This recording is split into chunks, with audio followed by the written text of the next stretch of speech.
There are moments in your life when you feel yourself standing at the doorway of your own mind, unsure if you should step further in or walk back into the familiar.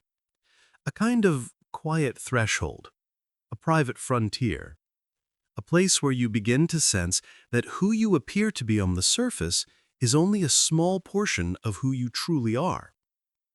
This is the territory Jung invites you into, not as a teacher perched above you, not as an authority delivering doctrines, but as a companion who understands the strange weight of being human, a presence who knows what it means to feel inward tremors that have no visible cause, a voice who recognizes the inward hunger for meaning you sometimes try to silence. The psyche, for Jung, is not a problem to be solved. It is an undiscovered world, a landscape as vast as any continent, a terrain shaped by forces older than your biography. You may not see the whole of yourself, but that doesn't mean those unseen parts aren't shaping you. They are.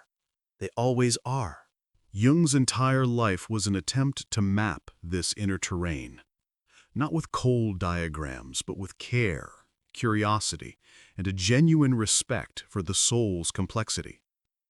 Tonight, or this morning, or whichever quiet hour you happen to be listening in, you and I are walking with him, not rushing, not trying to conquer anything, just walking, letting the psyche speak in its own language. And that's the first thing Jung wants you to know. Your psyche speaks long before you understand it. It speaks in impulses you cannot explain, in dreams that disturb or comfort you, in desires you didn't choose, in fears you inherited from someone you never met, in symbols that feel oddly personal even when you don't know their meaning, in strange fascinations, sudden aversions, quiet intuitions. Most people ignore these things. You don't. Not fully. Not anymore. There's a reason you're listening to this now, at this length, with this intention. Something in you knows there is more to you than your personality, more than your daily habits, more than the role you play, more than the identity you've learned to present. And so we begin there, with the quiet feeling that you are more than you appear. The ego and the house of the psyche.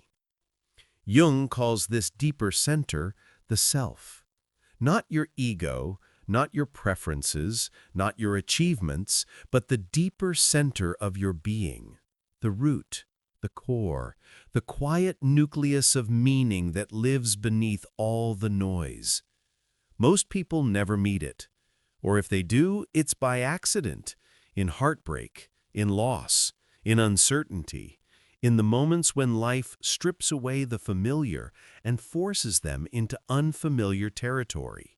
But you don't have to wait for disruption. You can meet the self voluntarily, slowly, gently, through attention. That's what this long journey is for, not to give you answers, but to help you hear the questions that already live inside you. Jung always believed that the psyche is trying to move toward wholeness, even when you resist it, even when you cling to old stories, old wounds, old patterns, even when you pretend you're fine. Wholeness wants you. But wholeness does not mean perfection. It means integration, the gathering of all the parts of you that you've left scattered across your years. To begin understanding Jung's world, you start here. The ego is the light in the room, but the psyche is the entire house. Your conscious personality, the version of you that you can describe, control, defend, is only a tiny portion of who you are.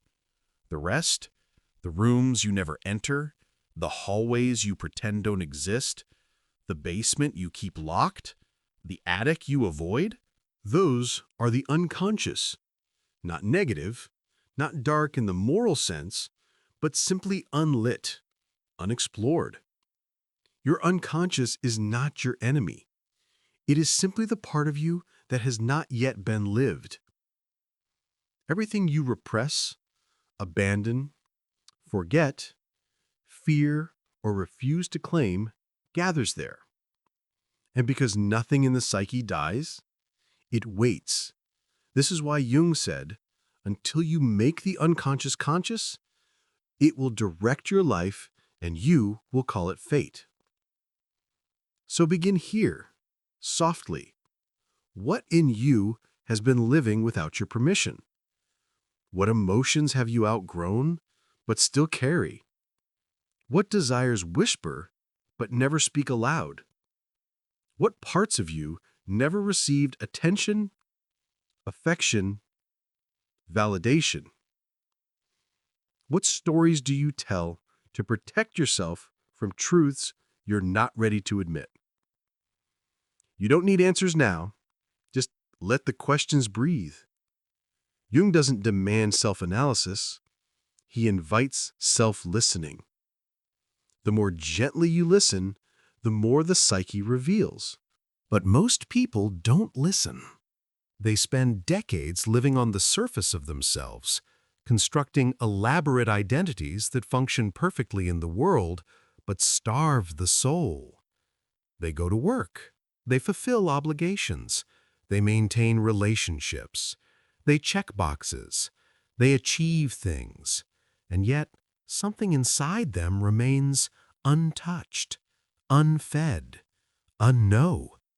Jung saw this pattern everywhere, in his patients, in his friends, in himself. People who looked successful from the outside, but felt hollow on the inside. People who had everything they thought they wanted, but nothing that truly nourished them. He called this the provisional life, the life lived as if you're still preparing for the real one, the life where you keep postponing depth, keep delaying authenticity, keep waiting for the right moment to finally become yourself. But that moment never arrives on its own. It must be chosen. And the longer you postpone it, the louder the unconscious becomes. It speaks through symptoms, through anxiety you can't explain, through depression that has no clear cause, through restlessness that won't quiet, through relationships that repeat the same patterns, through dreams that grow more vivid and disturbing. The psyche is trying to get your attention, not to punish you, to redirect you. Because living on the surface is not sustainable. Eventually, something breaks. A relationship ends. A career collapses. Health falters. Meaning evaporates. The structures you built to avoid your inner life stop working. And then you're forced to descend. This is what Jung understood. The unconscious will find a way in. Either you open the door voluntarily, or life kicks it open for you. The descent is inevitable. The only question is whether you enter it consciously or get dragged into it by circumstance. Jung himself experienced this. After his break with Freud in 1913, he entered what he later called his confrontation with the unconscious, a period of intense psychological turmoil that lasted years. He didn't have a mental breakdown, though many around him feared he might. He had something stranger and more profound, a voluntary descent into his own depths. He began to actively engage with his dreams, his fantasies, his inner figures. He started what he called active imagination, a practice of dialoguing with the unconscious as if it were a living presence. He recorded everything in what would later become known as the Red Book, a massive, illuminated manuscript filled with images and narratives that emerged from his psyche. It terrified him. Some days he wasn't sure if he was going mad. The images were overwhelming. The emotions were volcanic. The inner figures spoke with voices that seemed alien to him. But he didn't run. He stayed. He listened. He wrote. He painted. He let the unconscious speak in its own language.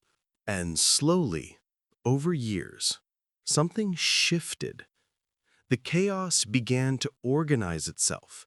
Patterns emerged. Themes repeated. The seemingly random images started to form a coherent mythology. He realized he wasn't losing his mind. He was discovering it. Everything he would later teach about the shadow, the archetypes, the self, the process of individuation came from this period. He didn't theorize from the outside, he lived it from the inside. And that's what gives his work its particular power. It's not abstract, it's lived. It's a map drawn from real territory. When Jung talks about the unconscious, he's not speculating, he's remembering. When he describes the confrontation with the shadow, he's describing something he survived. When he speaks of individuation, he's speaking of a journey he walked. This is why his voice feels different from other psychologists. There's no distance, no clinical detachment. Just a man who went into the depths and came back with a language for what he found. One of Jung's most important insights, one that sets him apart from almost every psychological system before or since, is this. The psyche is not a static structure. It is a living, self-regulating, purposeful process. It has its own intelligence, its own intentions, its own way of moving toward balance. You don't have to force it. You don't have to control it. You just have to cooperate with it. The psyche knows things your conscious mind hasn't realized yet. It knows what you need before you need it. It knows what wounds require attention. It knows what potentials are ready to emerge. It knows when you're living too one-sidedly and need correction. And it communicates this through symbols, through dreams, through emotions, through synchronicities, through the way certain people affect you, through the patterns that repeat in your life. Jung believed the psyche is always trying to speak to you. The question is whether you're listening. Most people aren't. They're too busy managing their external lives to notice the signals coming from within. They dismiss their dreams as meaningless. They ignore their intuitions. They override their emotions. They rationalize away the strange coincidences. And so the psyche has to speak louder. Symptoms intensify, dreams become nightmares, anxiety escalates, the body starts to break down. Not because the psyche is attacking you, because it's trying to save you. From what? From living a life that isn't yours, from inhabiting an identity that doesn't fit, from betraying your own nature, from abandoning the self. The psyche will tolerate surface living for a while, but not forever. Eventually, it demands depth, and if you won't give it voluntarily, it will take it by force. So, Jung's invitation is simple, though not easy. Turn inward. Listen. Pay attention to what you've been ignoring. Make space for the parts of yourself that have been waiting in silence.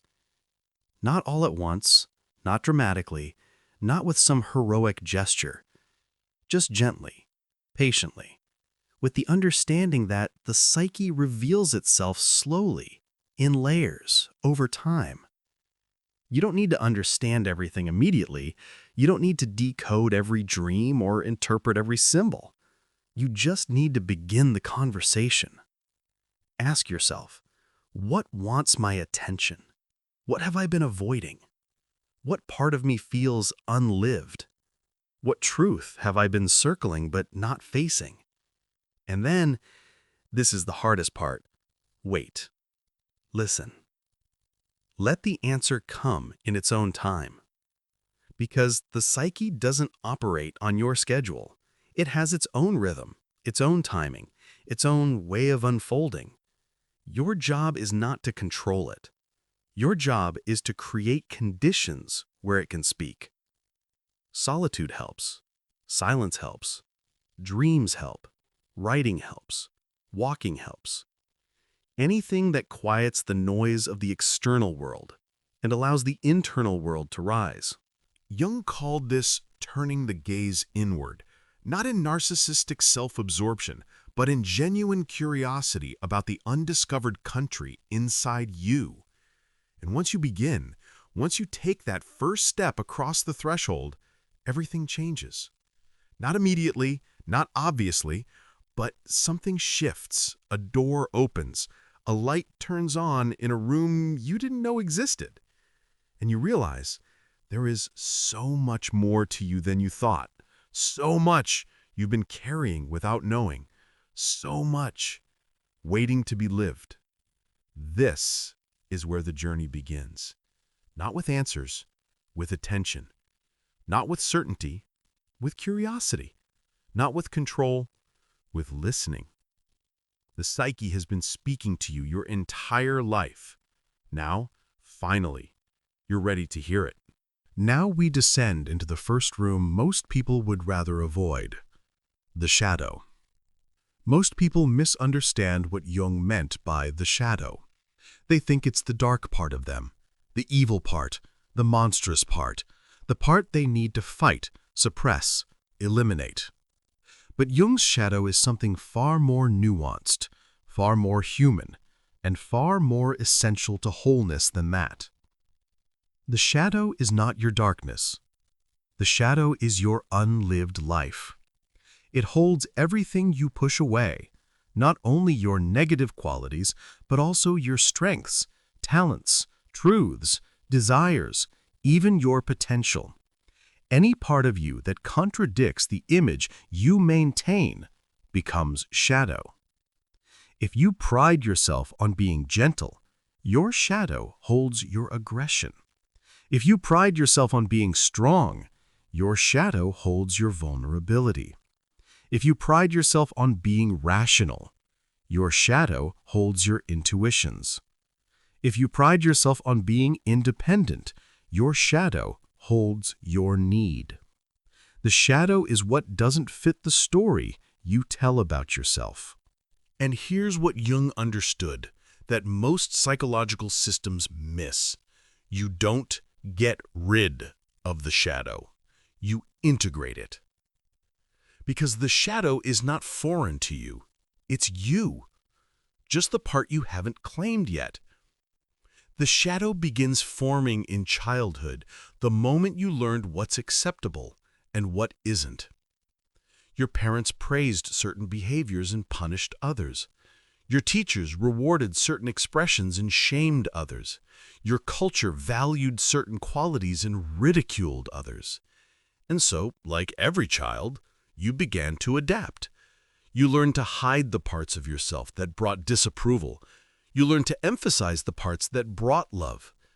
You constructed a persona, a mask, a social face that allowed you to survive in your family, your school, your community. This wasn't wrong. It was necessary. Children need to adapt to survive. But adaptation has a cost. Every time you hide something about yourself to gain approval, that hidden part doesn't disappear. It goes into the shadow. The anger you weren't allowed to express. The sadness that made people uncomfortable.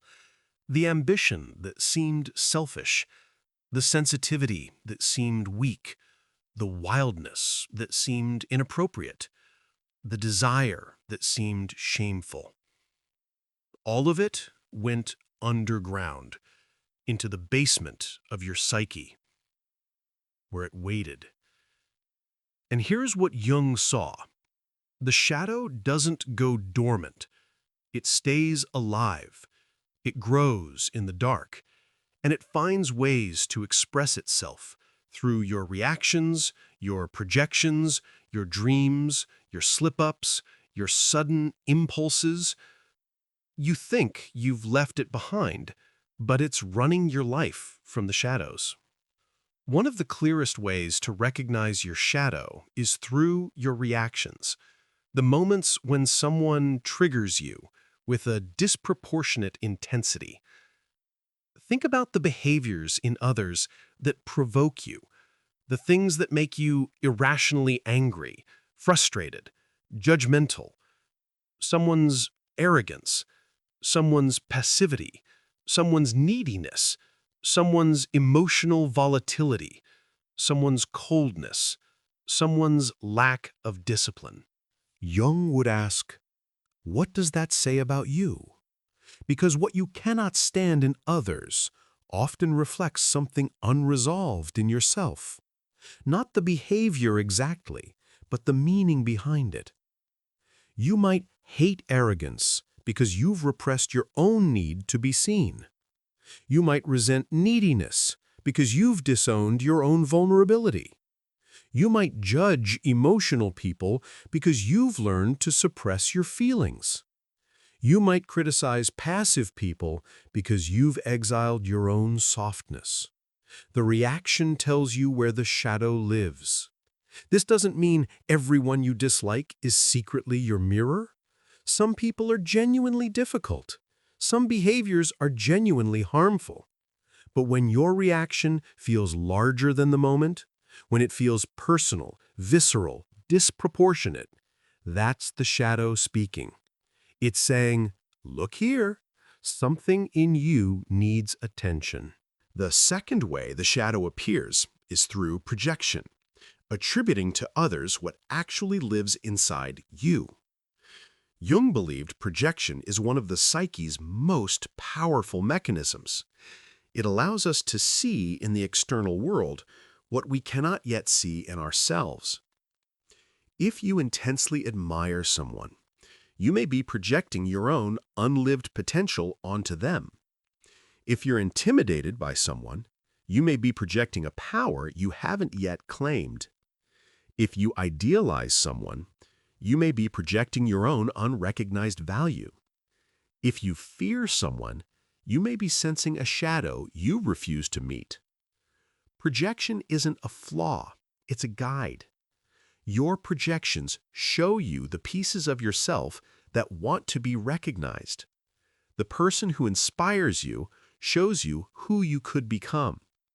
The person who triggers you shows you what you've disowned. The person you cannot let go of shows you a part of yourself you abandoned. The person you fear shows you a part of yourself waiting to awaken. Once you understand this, relationships become a psychological mirror.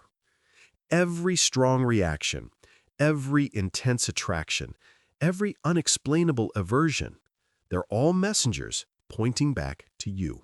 The work is not to stop projecting. You can't. Projection is automatic. The work is to notice the projection, withdraw it consciously, and ask, what in me is this showing me? Here's where Jung diverges radically from most psychological models. The shadow doesn't just hold your flaws, it holds your light. Many people have a positive shadow, unlived brilliance, hidden talents, suppressed power. Maybe you were told your creativity was impractical. Maybe your intelligence was intimidating to others. Maybe your confidence was labeled arrogance. Maybe your sensitivity was mocked as weakness. Maybe your ambition was seen as selfishness. So you learned to dim yourself, to play small, to hide your gifts. And now those gifts live in your shadow, not because they're bad, but because you were taught they were too much. Jung saw this constantly in his practice. People who were deeply intelligent but played dumb to fit in. People who were naturally charismatic but hid to avoid attention. People who had profound insights but stayed silent to avoid judgment.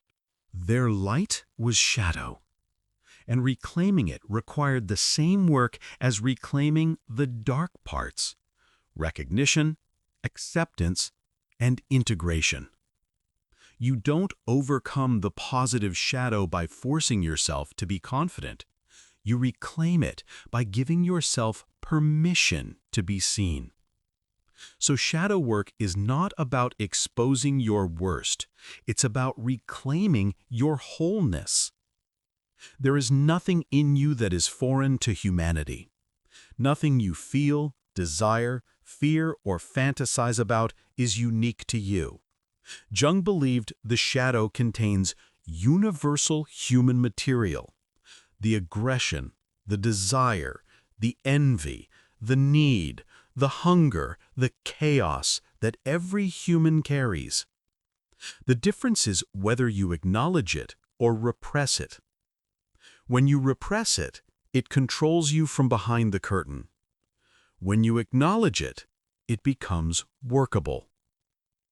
Integration doesn't mean acting on impulse impulse. It means recognizing every impulse so you can choose consciously what to do with it. If you meet your anger without fear, it becomes power. If you meet your sadness without resistance, it becomes clarity.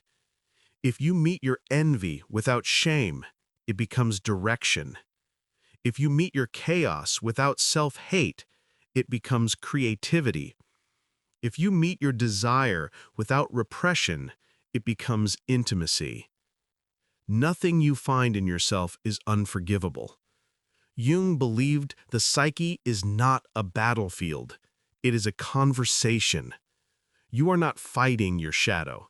You are listening to it. You are not conquering your fears. You are understanding them. You are not erasing your past. You are integrating it. Shame fractures the psyche. Honesty mends it.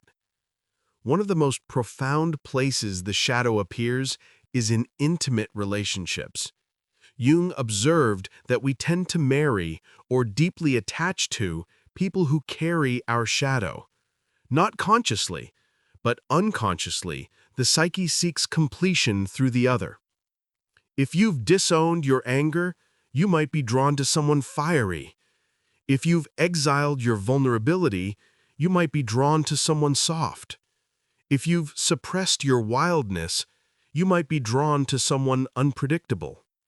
At first, this feels magical. They complete you. They have what you lack. But over time, the very qualities you were attracted to start to irritate you.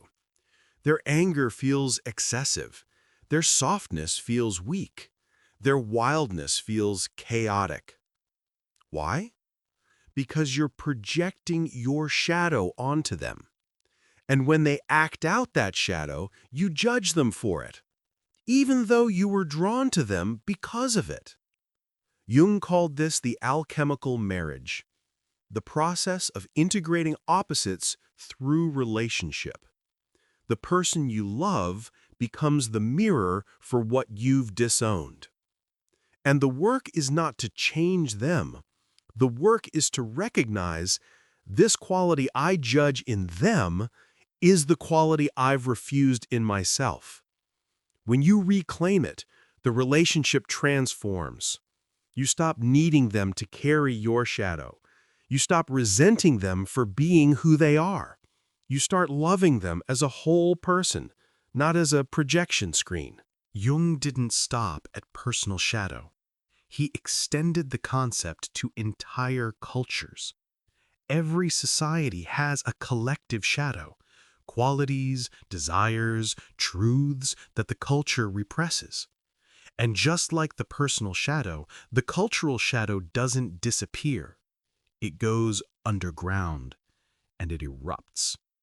In Germany, Jung saw the shadow erupt as Nazism, a collective explosion of repressed rage, tribalism, and scapegoating. In America, he saw it in racism, in the violence projected onto marginalized groups, in the refusal to acknowledge the nation's founding sins. The cultural shadow works the same way as the personal shadow. What a society refuses to acknowledge, it projects onto the other, the outsider. the foreigner, the scapegoat. And the only way to heal a cultural shadow is the same as healing a personal one. Acknowledgement. Facing what has been denied. Integrating what has been exiled. Jung believed that personal shadow work is inherently political. When you stop projecting your darkness onto others, you stop participating in collective scapegoating. When you reclaim your wholeness, you stop needing enemies. People often ask, how do I face my shadow without being overwhelmed? Jung's answer was simple and profound. You face it with curiosity, not judgment, with patience, not urgency, with honesty, not shame, with compassion, not punishment. The shadow softens when looked at. It grows sharp when ignored. You don't have to excavate everything at once. Shadow work is gradual. You meet one piece, integrate it, then meet another. You start by noticing, what am I judging in others? What am I avoiding in myself? What feelings do I suppress? What desires do I deny? What thoughts do I refuse? And then you let yourself feel them, not act on them, feel them. Give them space. Let them speak. The shadow doesn't want to destroy you. It wants to be seen. And once it's seen, it loses its grip. The compulsions fade. The projections withdraw. The reactions soften. You become less fragmented, more integrated, more whole. This is what Jung meant by shadow work, not a battle, a homecoming. You are not fighting parts of yourself. You are welcoming them back. And in that welcome, you begin to sense something profound. You are larger than you thought, more complex, more human, more alive. The shadow is not your enemy. It is your depth. And depth is what makes you real. Now we move into even stranger territory, the realm where your individual psyche touches something older, something shared, something collective. There is a layer of the psyche that most people never name, though they feel its presence constantly, especially in relationships, in dreams, in the qualities they long for but cannot seem to embody. Jung called this layer the anima and animus. Not genders, not stereotypes, not fixed roles, but psychic energies, the inner feminine and the inner masculine, present in all people regardless of sex or identity. This is where Jung becomes most misunderstood, most misrepresented, and most profound. Because he's not talking about men and women as social categories. He's talking about psychological functions, ways the psyche organizes itself, ways inner and outer relate. The anima is the soul image in a man, his inner feminine, his capacity for feeling, intuition, receptivity, inwardness, emotional truth, symbolic perception. The animus is the soul image in a woman, her inner masculine, her capacity for clarity, decision, logic, structure, outward action, presence, firmness. But this isn't about biology, it's about balance. Every psyche contains both energies. Every soul needs both. And most people are dangerously one-sided. The anima represents the receptive, feeling, intuitive dimension of the psyche. It's the part of you that knows without knowing how, the part that feels before it thinks, the part that listens inwardly, the part that values connection, emotion, symbol, depth, mystery. For men raised in patriarchal cultures, the anima is often underdeveloped, sometimes completely exiled. They're taught that feelings are weak, Intuition is irrational. Receptivity is passive. They're trained to be logical, stoic, achievement-oriented. And so their anima goes into the shadow. It becomes unconscious. But it doesn't disappear. It influences them from below. An underdeveloped anima shows up as emotional numbness, inability to connect deeply, dismissing intuition, rigid thinking, fear of vulnerability, contempt for softness. But it also shows up through projection. Men with an unconscious anima often project it onto women, expecting women to carry all the emotional labor, all the intuition, all the feeling, all the receptivity. They idealize women, they romanticize them, they make them into symbols, muses, mothers, angels, demons. But they never meet them as actual people because they're relating to their own inner anima, not to the woman in front of them. Jung saw this pattern endlessly. Men who couldn't feel their own emotions but became obsessed with women who felt everything. Men who couldn't access their own intuition but idolized women they saw as mystical. Men who couldn't be vulnerable but sought women who would be vulnerable for them.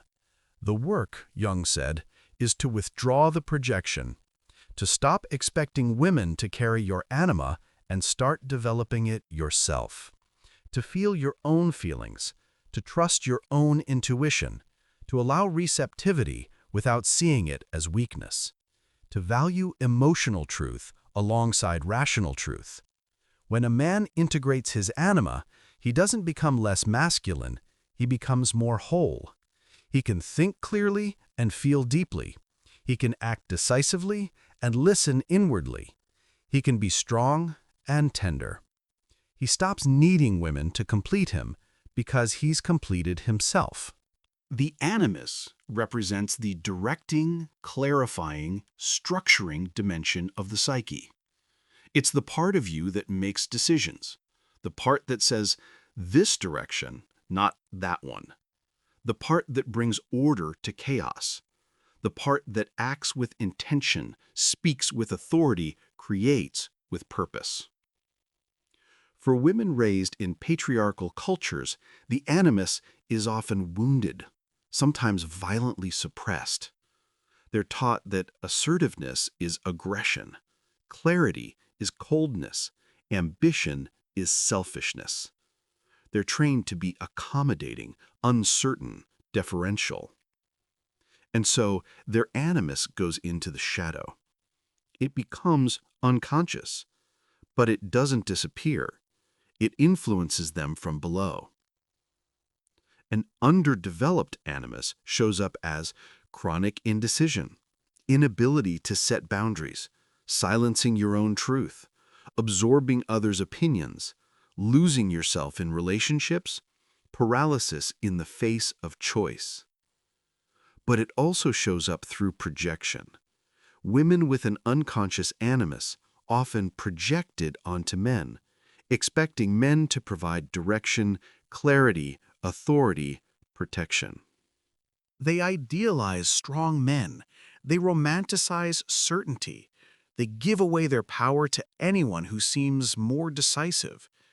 Or they become reactive, criticizing men, blaming men, seeing men as the enemy. But they're still relating to their own inner animus, not to actual men. Jung saw this too. Women who couldn't access their own authority but were drawn to authoritative men. Women who couldn't make decisions but expected their partners to decide for them. Women who couldn't speak their truth but resented men who spoke theirs. The work, Jung said, is to withdraw the projection, to stop expecting men to carry your animus and start developing it yourself, to make your own decisions, to claim your own authority, to speak your truth without apology, to set boundaries without guilt, to act with intention, to direct your own life. When a woman integrates her animus, she doesn't become less feminine, she becomes more whole. She can feel deeply and think clearly. She can be receptive and decisive. She can be nurturing and powerful. She stops needing men to complete her because she's completed herself. An undeveloped or wounded anima doesn't just create emotional numbness, it creates distortion. In men, a wounded anima can manifest as moodiness without emotional clarity, passive-aggressive behavior, romanticizing women to the point of objectification, inability to sustain intimacy, emotional dependency masked as love, anger when emotions are demanded, cynicism about feelings. The anima becomes a chaos in the basement, unintegrated, uncontained, erupting unpredictably. Jung called this being anima possessed, when a man is controlled by his unconscious feminine energy. He doesn't relate to it consciously, so it takes over. He becomes unpredictably moody. He projects wildly onto women. He swings between idealization and resentment. This isn't about being too feminine. It's about being unconsciously feminine. The energy isn't integrated, so it runs the show from the shadows. The healing is not to reject the anima. The healing is to bring it into consciousness, to develop emotional literacy, to learn the language of feeling without being flooded by it, to honor intuition without losing clarity. An undeveloped or wounded animus doesn't just create indecision, it creates inner tyranny. In women, a wounded animus can manifest as harsh inner criticism, impossible standards, self-silencing, followed by explosive anger, absorbing others' certainty while doubting your own, losing yourself in relationships, difficulty saying no, resentment toward confident people, internalized misogyny. The animus becomes a dictator in the attic, rigid, punishing, disconnected from feeling. Jung called this being animus possessed, when a woman is controlled by her unconscious masculine energy. She doesn't relate to it consciously, so it dominates. She becomes rigidly opinionated without knowing why. She projects authority onto others while feeling powerless herself. She speaks in absolutes, but doesn't trust her own voice. This isn't about being too masculine. It's about being unconsciously masculine. The energy isn't integrated, so it tyrannizes from the shadows. The healing is not to reject the animus. The healing is to bring it into consciousness, to develop clarity without rigidity, to speak with authority that's grounded in self-trust, to make decisions that honor both feeling and thinking. Jung believed the ultimate goal of psychic development is the integration of anima and animus, what alchemists called the hieros gamos, the sacred marriage. Not a literal marriage, a psychological one, the union of opposites within yourself. When the anima and animus are integrated, you become whole. You think clearly and feel deeply. You act with intention and remain open to intuition. You have structure and flow. You have boundaries and receptivity. You are grounded and imaginative. You stop looking for completion in others because you found it in yourself. This doesn't mean you don't need relationships. It means you enter relationships as a whole person, not as a fragment seeking its missing half. You don't project, you relate. You don't idealize, you see. You don't merge, you connect. And the relationship becomes something far more real. Two whole people choosing each other, not two halves desperately clinging. One of the clearest ways the anima and animus appear is in dreams. For men, the anima often appears as a woman, sometimes familiar, sometimes a stranger. She might be nurturing or dangerous, seductive or wise, young or ancient. She represents the state of his inner feminine. If she's wounded, sick, or hostile in the dream, his anima is underdeveloped or rejected. If she's radiant, wise, or guiding, his anima is integrated and healthy. For women, the animus often appears as a man, sometimes protective, sometimes critical, sometimes authoritative, sometimes threatening. He represents the state of her inner masculine. If he's tyrannical, violent, or absent in the dream, her animus is wounded or undeveloped. If he's strong, supportive, or clarifying, his animus is integrated and healthy. Jung encouraged people to dialogue with these figures, to ask them what they want, to listen to what they're trying to communicate, to integrate them consciously rather than being controlled by them unconsciously. It's crucial to understand Jung was not essentializing gender. He was describing psychological functions that transcend biology. A person of any gender can have an underdeveloped anima, disconnection from feeling, intuition, receptivity. A person of any gender can have an underdeveloped animus, disconnection from clarity, decision, authority. The point is balance. The psyche seeks equilibrium between thinking and feeling, between action and receptivity, between structure and flow. Too much animus without anima creates rigidity, perfectionism, emotional detachment, burnout. Too much anima without animus creates chaos, indecision, emotional flooding, lack of grounding. Wholeness requires both. And the beautiful thing Jung discovered is this: once you develop both energies within yourself, you stop needing the world to be one-sided. You stop dividing people into thinkers and feelers. You stop seeing strength and tenderness as opposites. You stop believing you have to choose between clarity and compassion. You realize you can be both. You must be both. So, how do you actually integrate these energies? For developing the anima, the inner feminine, allow yourself to feel without immediately solving. Trust your intuitions, even when they're not logical. Practice receptivity, listening deeply without agenda. Honor your need for rest, reflection, solitude. Engage with art, poetry, music, symbol. Pay attention to your dreams. Notice what moves you emotionally and let it matter. Stop dismissing softness as weakness. For developing the animus, the inner masculine, practice making decisions without over-consulting. Speak your truth, even when your voice shakes. Set boundaries without guilt or over-explanation. Take action on your insights instead of just reflecting.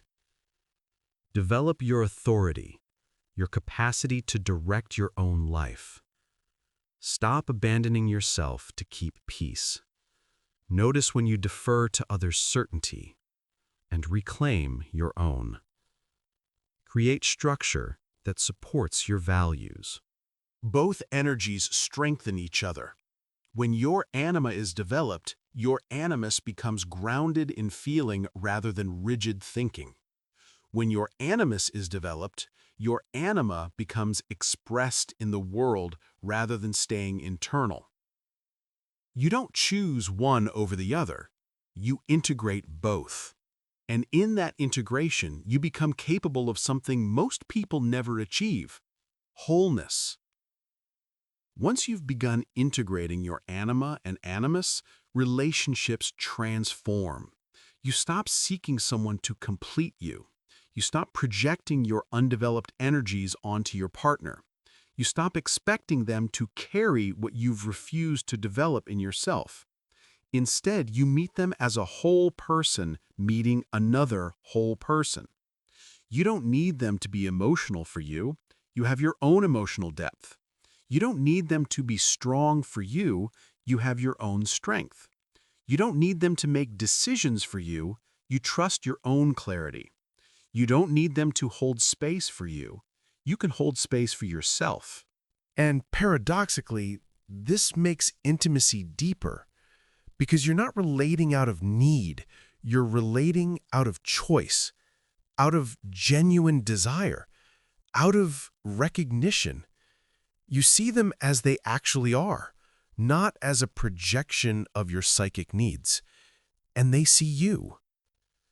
Jung believed this was the foundation of mature love, not the merging of two halves, but the meeting of two wholes, two people who have done their inner work, two people who have integrated their opposites, two people who don't need each other to survive, but choose each other to thrive. That kind of love doesn't depend on fantasy. It's grounded in reality, and it's far more beautiful than any projection could ever be. Integration is not a destination. It's an ongoing process, a dance. Some days your anima will be stronger. You'll be more inward, more feeling, more receptive. Some days your animus will be stronger. You'll be more decisive, more structured, more outward focused. The goal is not perfect balance at every moment. The goal is fluidity, the ability to move between these energies as needed, to feel when feeling is called for, to think when thinking is needed, to act when action is required, to receive when receptivity serves. You become psychologically flexible, adaptive, whole. And in that wholeness, something profound happens. You stop being controlled by unconscious forces. You stop acting out patterns you don't understand. You stop projecting onto others what belongs to you. You become more yourself, more conscious, more free. This is what Jung meant by the integration of anima and animus. Not a theory, a lived reality. A way of being that honors the full spectrum of human experience. You are not just thinking or just feeling. You are both. You are not just active or just receptive. You are both. You are not just structured or just flowing. You are both. You are the marriage of opposites, the union of contradictions, the integration of all that you are. And that integration is what makes you whole. Every night you descend into another world. Not metaphorically, literally. When you fall asleep, your consciousness shifts into a different mode. A mode where logic dissolves, where time bends, where impossible things happen naturally, where the dead speak and strangers know your secrets. Most people dismiss this world as meaningless. Random neural firing, the brain sorting through daytime debris. But Jung understood something different. Dreams are not noise. They are communication. The psyche speaking in its native language, the language of image, symbol, story. Your unconscious doesn't use sentences. It doesn't construct arguments. It doesn't explain itself in the language of daylight logic.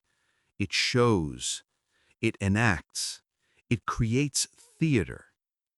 And if you learn to listen, if you develop fluency in this symbolic language, dreams become one of the most profound teachers you'll ever have. Jung believed symbols are the only language capable of expressing what cannot be said directly. Some truths are too large for words. Some experiences are too complex for linear thinking. Some aspects of the psyche are too deep for conscious awareness to grasp all at once. So the unconscious uses symbols, images that contain multiple layers of meaning, that point towards something beyond themselves, that resonate emotionally even when you don't understand them intellectually. A house in a dream is never just a house. It's you, your psychic structure, the rooms you inhabit, the rooms you avoid, the basement where your shadow lives, the attic where forgotten memories gather, the walls that protect you, the windows that let the world in. Water is never just water. It's emotion, the unconscious, the flow of life. Depending on the dream, it might be nourishing or drowning, still or turbulent, clear or murky. The state of the water shows you the state of your emotional life. A journey is never just a journey. It's transformation. The path you're on, the threshold you're crossing, the destination you're moving toward or avoiding. Symbols are dense. They carry meaning you haven't yet unpacked. They speak to parts of you that your conscious mind hasn't reached. And this is why Jung insisted you don't decode symbols like puzzles. You live with them. You let them work on you. You let their meaning unfold over time. One of Jung's most important insights about dreams is this: they compensate for one-sidedness in your waking life. The psyche is always trying to restore balance. When your conscious life becomes too rigid, your dreams become fluid. When you're too emotional, your dreams become structured. When you're too outward-focused, your dreams pull you inward. When you're avoiding something, your dreams shove it in your face. If you dream of violence, it doesn't mean you're violent. It might mean you've been too passive and your psyche is compensating with images of force, power, aggression, showing you the energy you've been refusing. If you dream of water flooding your house, it doesn't mean disaster is coming. It might mean you've been suppressing emotions and your psyche is showing you. Your feelings are rising. You can't contain them anymore. If you dream of being chased, it doesn't mean you're in danger. It might mean you're avoiding something, a truth, a feeling, a decision, and your psyche is showing you you can't run forever. Dreams don't tell you what to think. They show you what you've ignored. And the more one-sided your waking life becomes, the more extreme your dreams become. The psyche escalates. It gets louder, more vivid, more disturbing. Not to punish you, to wake you up. Recurring dreams are the psyche knocking on the same door over and over because you haven't opened it yet. You dream of the same house, the same person, the same situation, the same anxiety. The dream repeats because the message hasn't been received. Jung would ask, what is this dream trying to tell you? What are you not hearing? Sometimes it's a wound that needs attention. Sometimes it's a potential that wants to emerge. Sometimes it's a pattern you keep repeating in waking life, and the dream is showing you the pattern so you can finally see it. The dream stops repeating once you integrate its message. Once you face what it's pointing toward, once you make the internal shift it's calling for. If you've been having the same dream for years, it's not random. It's important, and it will keep returning until you listen. People fear nightmares. They want them to stop. They take medication to suppress them. But Jung saw nightmares as some of the most valuable dreams, because nightmares are the psyche refusing to be ignored. A nightmare is not a threat. It's an emergency broadcast from your unconscious. Something in you is demanding attention, something you've been avoiding, repressing, denying. If you dream of being attacked, ask, what part of me feels under threat? What am I defending against? If you dream of losing someone, ask, what am I afraid of losing? What attachment am I clinging to? If you dream of death, ask, what in me is dying? What needs to end so something new can begin? Nightmares are the psyche's way of saying, this is urgent. You can't postpone this anymore. And the strange thing Jung discovered is this. When you face what the nightmare is showing you, when you meet it consciously, integrate its message, the nightmare stops. The psyche doesn't need to terrify you anymore. You've heard it. Jung encouraged people to track their dreams over time, not just analyze individual dreams, because the psyche doesn't communicate in isolated snapshots. It tells stories, it develops themes, it builds narrative arcs. You might dream of a closed door one night. Then a few weeks later, you dream of opening the door. Then later, you dream of what's inside the room. The psyche is unfolding something in stages, revealing layers as you're ready to see them. Or you might dream repeatedly of a figure, a child, an old woman, a threatening man, who changes over time. At first, they're hostile, then neutral, then helpful. This shows the integration process. A part of yourself that was once frightening becomes an ally. Dream series reveal the deep currents of your inner life, the movements happening beneath the surface, the transformations unfolding in the unconscious long before they reach waking awareness. Jung kept a dream journal for decades. He tracked patterns. He noticed when certain symbols appeared and what was happening in his life at the time. He saw how dreams anticipated changes, warned of dangers, celebrated breakthroughs. The psyche knows where you're going before you do, and dreams are the preview. One of Jung's most powerful techniques, one he developed during his own confrontation with the unconscious, is active imagination. It's a method of consciously engaging with the unconscious while awake, a way of continuing the conversation dreams begin. You take an image from a dream, a figure, a place, a symbol, and you dialogue with it, not passively fantasizing, but actively engaging. You ask it questions. You let it respond. You don't control it. You let it unfold. Jung would sit with his inner figures, the wise old man, the anima figure, the shadow characters, and ask them what they wanted, what they represented, what message they carried. And they would answer, not with his conscious thoughts, but with responses that surprised him, that felt autonomous, that came from somewhere deeper than his ego. This is not psychosis. It's not hearing voices. It's a disciplined method of giving the unconscious space to speak. You might imagine yourself back in a dream that disturbed you, but this time, instead of running from the threatening figure, you turn and face them. You ask, "Who are you? What do you want from me?" And you wait. You let an answer emerge. It might come as words. It might come as images. It might come as a felt sense.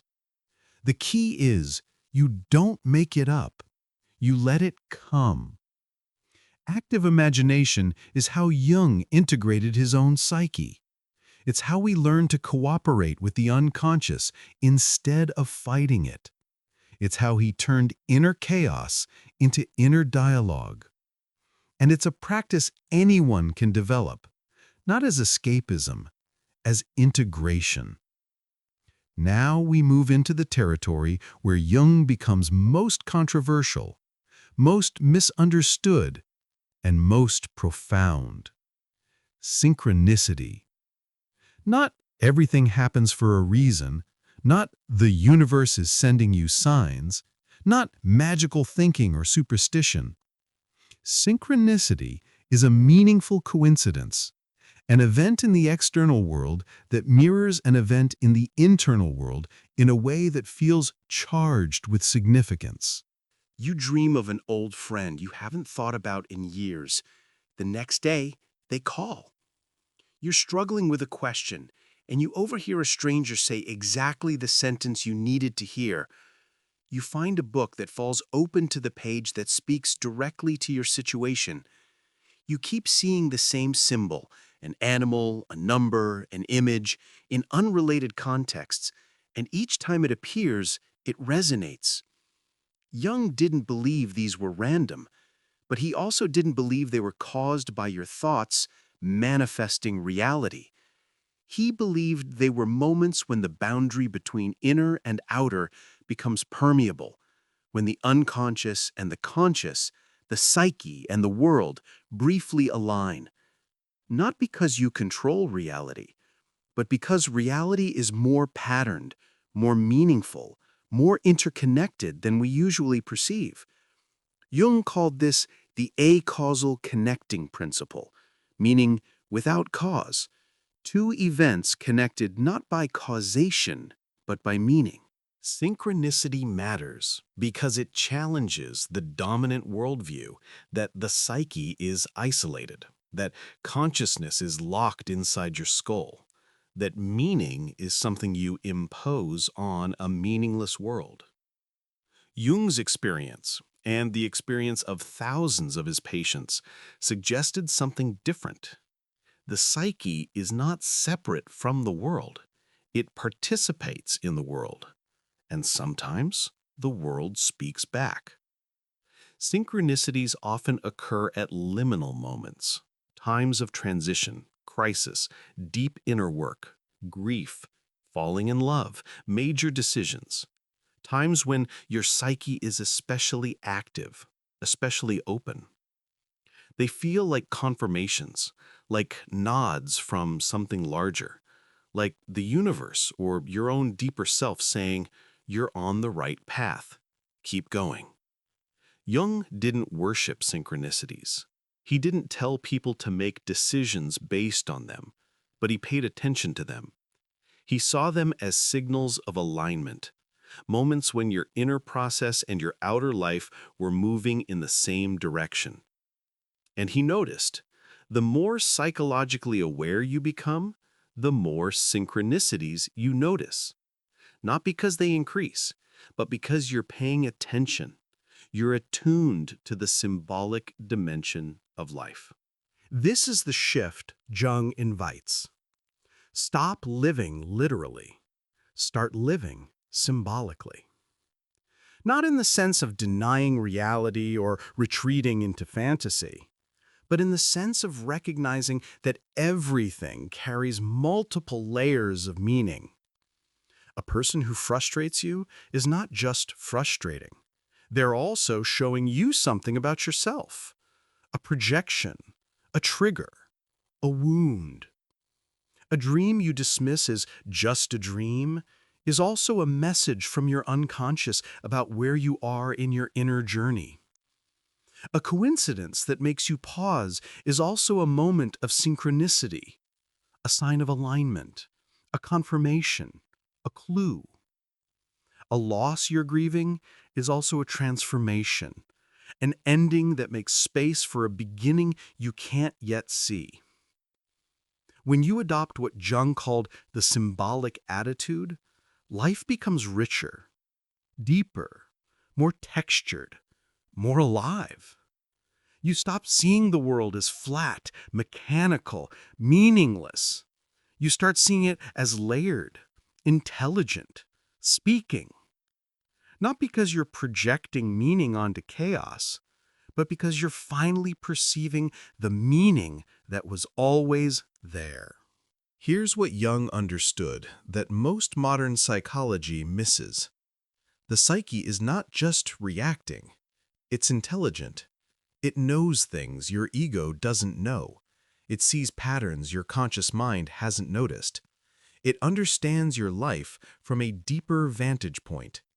And it communicates this understanding through dreams, through symbols, through synchronicities, through the body, through emotions, through the people who appear in your life at exactly the right or wrong moment. Your job is not to control the psyche. Your job is to learn its language, to become fluent in symbol, to trust its intelligence even when you don't understand it yet. This is what Jung meant by the symbolic life, not a retreat from reality, a deeper engagement with it.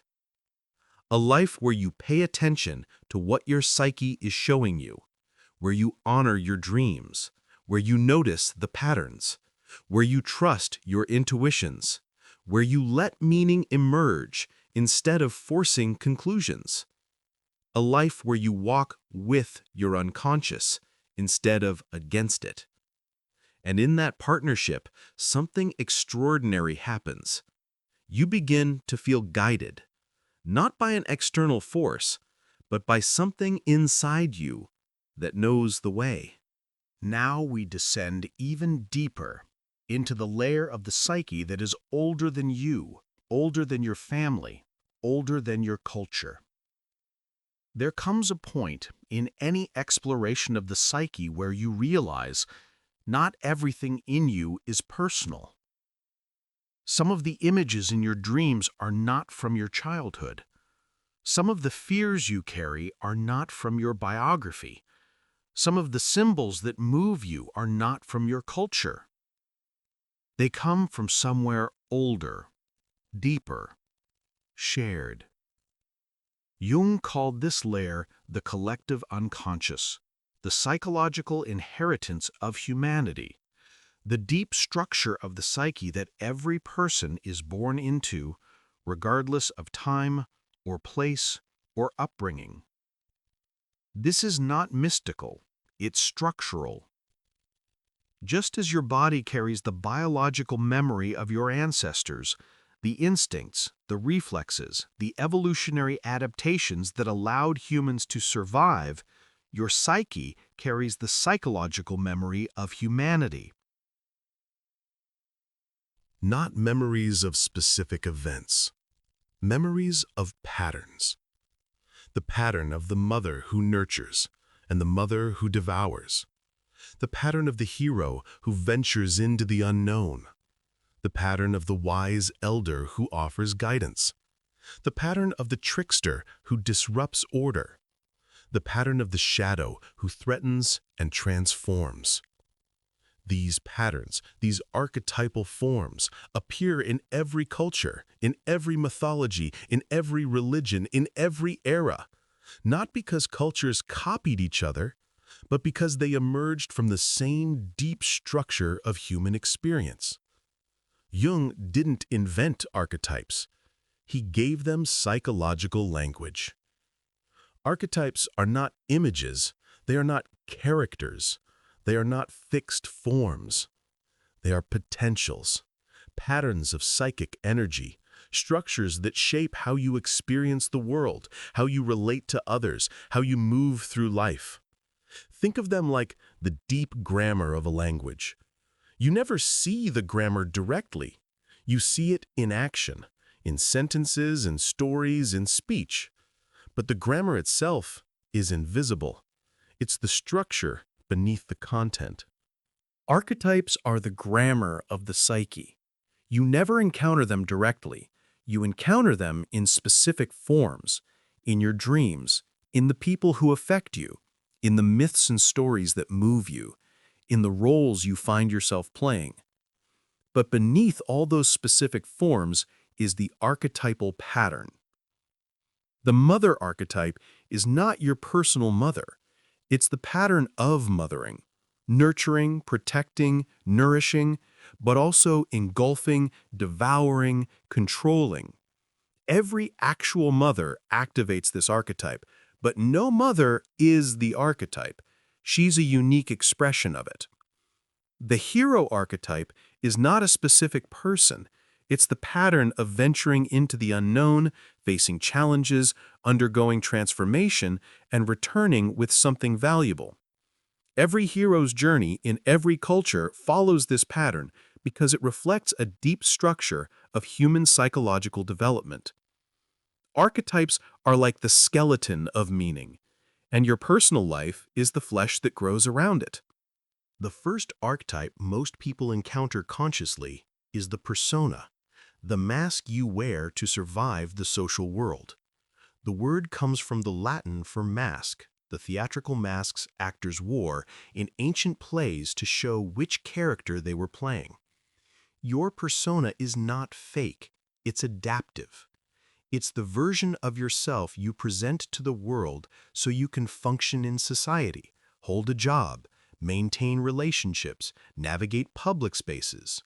You have multiple personas.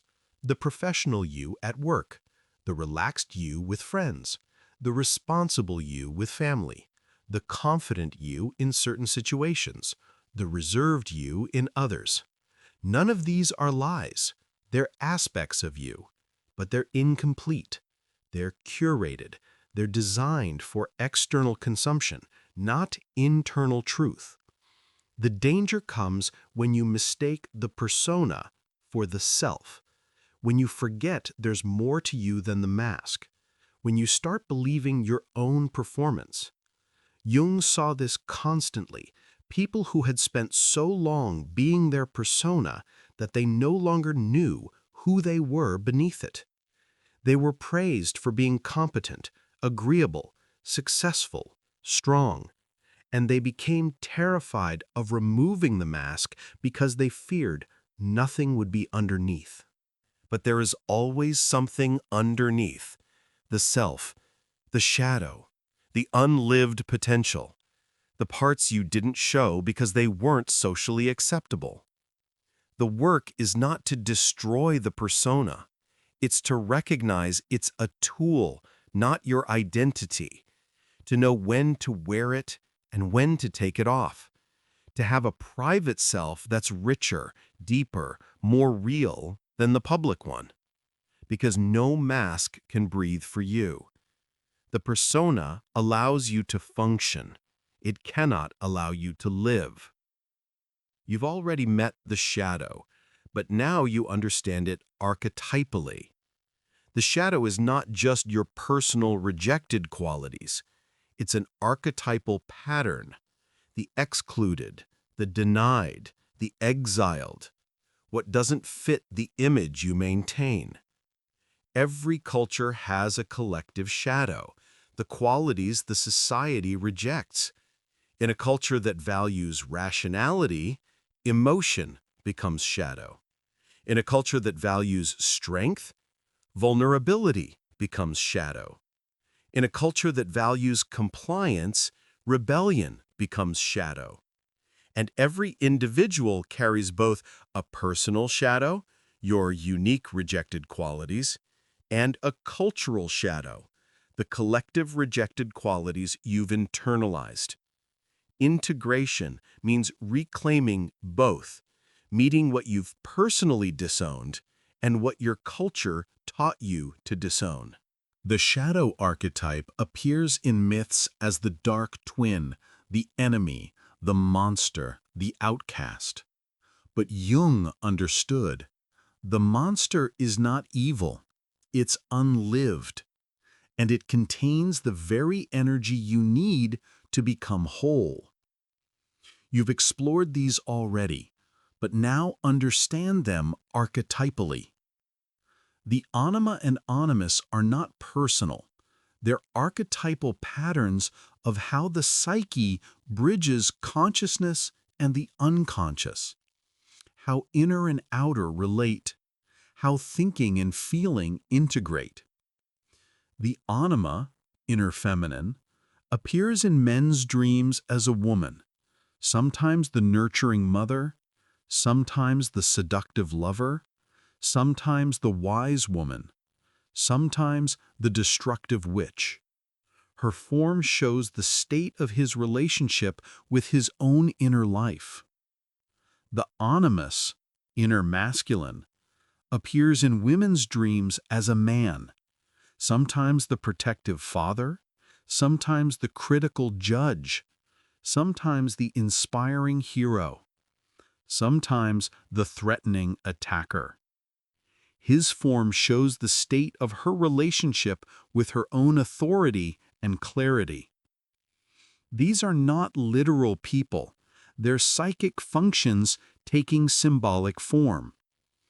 And the work is always the same. Withdraw the projection, develop the energy in yourself, integrate what you've exiled. Now we meet the archetypes that appear in myths across every culture, in dreams across every person. The Great Mother is one of the oldest, most powerful archetypes. She appears in 1,000 forms, as the Earth Goddess, the Virgin Mary, the Fairy Godmother, the Witch, the Queen, Kali, Demeter, Isis. She is the pattern of mothering in its archetypal fullness, not just your personal mother, but the principle of mothering. The Great Mother has two faces, the nurturing mother and the devouring mother. The nurturing mother nourishes, protects, gives life, comforts, holds, feeds. She is safety, she is home, she is unconditional love. The devouring mother engulfs, smothers, controls, refuses to let go, consumes her children to keep them dependent. She is the mother who cannot allow separation, who needs you to need her, who devours your autonomy in the name of love. Every actual mother activates both aspects to some degree, and every person carries both the need for mothering and the fear of being consumed by it. In dreams, the Great Mother often appears at transitions when you're being called to grow, to separate, to individuate. She might appear as loving and supportive, blessing your journey, or she might appear as hostile and threatening, trying to prevent you from leaving. The psychological task is to receive the nourishment without being devoured, to honor the need for care without regressing into dependence, to separate from the mother, both the actual mother and the archetype, so you can become your own person. Another powerful archetype, the figure of wisdom. In men's dreams, this often appears as an old man, a wizard, a sage, a king, a prophet, a guide. In women's dreams, as an old woman, a crone, a priestess, a grandmother, a seer. This is the archetype of inner wisdom, the part of you that knows more than your ego knows, the voice of the self speaking through intuition, guidance, clarity. When you dream of a wise figure, pay attention. They often appear at moments of confusion, offering direction, at moments of crisis, offering perspective, at moments of transition, offering reassurance. The wise old man-woman is not external authority. It's your own inner authority beginning to speak, your own deeper knowing beginning to emerge. Jung saw this archetype activate in the second half of life, when people begin to shift from building identity to discovering meaning. The wise figure appears to guide you inward, to help you navigate the psychological and spiritual dimensions of existence. In relationships, people often project this archetype onto mentors, teachers, therapists, elders, and that's natural. But the work is always to internalize it, to develop your own wisdom, to become the elder to your own inner child. One of Jung's favorite archetypes, and one of the most misunderstood, is the trickster. The trickster appears in myths as the disruptor. Loki, Hermes, Coyote, Anansi, the Joker, the Fool. The figure who breaks rules, who causes chaos, who undermines order, who makes you laugh at the worst possible moment. In your life, the trickster is the thing that goes wrong at exactly the moment you need control. The plan that falls apart, the mistake that forces a detour, the coincidence that derails your carefully constructed path. Most people curse the trickster. They see disruption as bad luck, as obstacles, as problems. But Jung understood. The trickster serves the self, not the ego. When your life becomes too rigid, too controlled, too one-sided, the trickster appears to shake things up, to force you off the safe path, to introduce chaos so something new can emerge.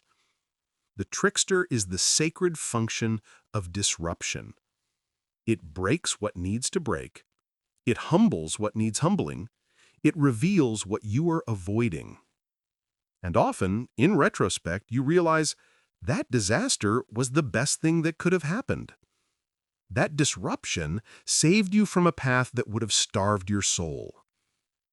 The trickster teaches you to hold your plans lightly, to adapt, to trust that chaos sometimes serves a deeper order. The hero archetype is not about being special or chosen. It's about the pattern of transformation through challenge. The hero's journey appears in every mythology. A person living an ordinary life receives a call to adventure. They resist at first, then accept. They cross a threshold into unknown territory. They face trials. They descend into an underworld. They confront death or their greatest fear.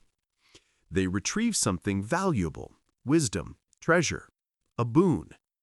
And they return transformed, bringing that gift back to their community. This is not a literal journey. It's a psychological one. Your hero's journey might be leaving a relationship that was slowly killing you, facing a fear that kept you small, starting the creative work you've been avoiding, speaking a truth that cost you approval, grieving a loss that broke you open, descending into your own shadow and integrating it. The hero's journey is the structure of individuation.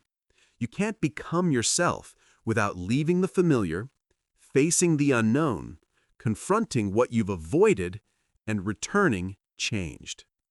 Jung saw this pattern in every life that moved toward wholeness. Not everyone takes the journey. Many refuse the call. Many stay in the ordinary world, safe but unfulfilled.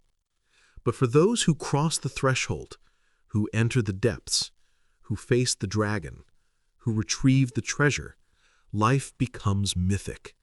Not in the sense of grand or dramatic, but in the sense of meaningful. Your life stops being random. It becomes a story, and you become the protagonist of your own becoming. And finally, the archetype Jung believed was the most important, the self. The self is not an archetype like the others. It's the archetype of archetypes, the organizing principle, the center, the totality. The self is what Jung called the God image in the psyche. Not God as in religion, but the deepest, most central, most sacred dimension of your being. It's the part of you that's been trying to guide you your entire life. The part that speaks through dreams, through intuitions, through synchronicities, through the crises that force you inward. The self is not your ego. The ego is the center of consciousness. The self is the center of the entire psyche, conscious and unconscious, personal and collective, known and unknown. And here's what Jung discovered. The ego does not lead. The self leads. Your ego can manage. It can decide. It can navigate daily life, but it cannot guide you toward wholeness. Only the self can do that. Individuation is the process of the ego learning to listen to the self, to cooperate with it, to trust it. At first, this feels terrifying, because the self doesn't care about your comfort. It cares about your wholeness. And wholeness often requires you to face what you've been avoiding, release what you've been clinging to, become who you've been refusing to be. But over time, as you learn to trust the self, something shifts. You stop feeling lost. You stop feeling fragmented.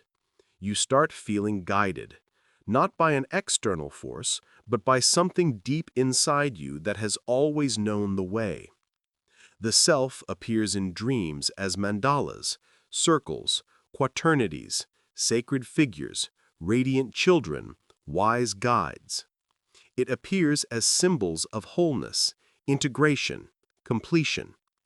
And when you feel it, when you sense that deep center organizing your life, you realize you were never alone. The self has been with you all along, quietly pulling you toward your own becoming. Now we enter the final movements of this journey. the descent that transforms, the return that integrates, the life that becomes whole. There is a moment in every life, sometimes many moments, when the ground gives way beneath you. Not literally, but psychologically, emotionally, spiritually. The life you were living stops working. The identity you constructed starts to crack. The structures you built to feel safe begin to crumble. The persona you wore no longer fits. And you are forced, or you choose, to descend.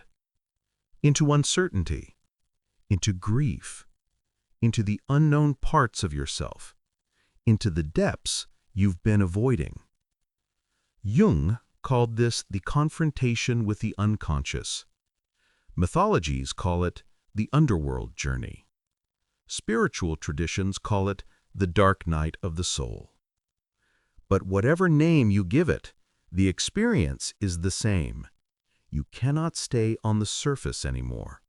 Something in you, or in your life, demands depth. This is not failure. This is the hero's journey beginning. The descent often begins with a call, not a voice, not a clear instruction, but a disturbance. Something in your life stops working. A relationship ends. A career feels empty. A goal you achieved leaves you hollow. An illness forces you to stop. A loss cracks you open. Or sometimes nothing external changes, but something internal shifts. You wake up one day and realize, I can't keep living like this. This is the call to descend. The invitation, sometimes gentle, sometimes violent, to go deeper. Most people resist at first. They try to fix the surface. They try to restore what was. They try to push through, to stay strong, to keep functioning. But the psyche won't allow it. The unconscious is knocking, and it will knock louder and louder until you open the door. Jung believed the call often comes in midlife, but it can come at any age. Whenever your ego's agenda conflicts with the self's agenda. Whenever you've been living provisionally, inauthentically, too one-sidedly. The call says, you've outgrown this version of yourself. It's time to descend. There are two ways to descend, voluntarily or by force. Voluntary descent is when you choose to turn inward, when you enter therapy, when you start a contemplative practice, when you begin shadow work, when you allow yourself to feel what you've been avoiding. This is the path of consciousness. You see the need for depth before life forces it on you. Forced descent is when life drags you down, when crisis strikes, when loss breaks you, when your carefully constructed world collapses and you have no choice but to face what's underneath.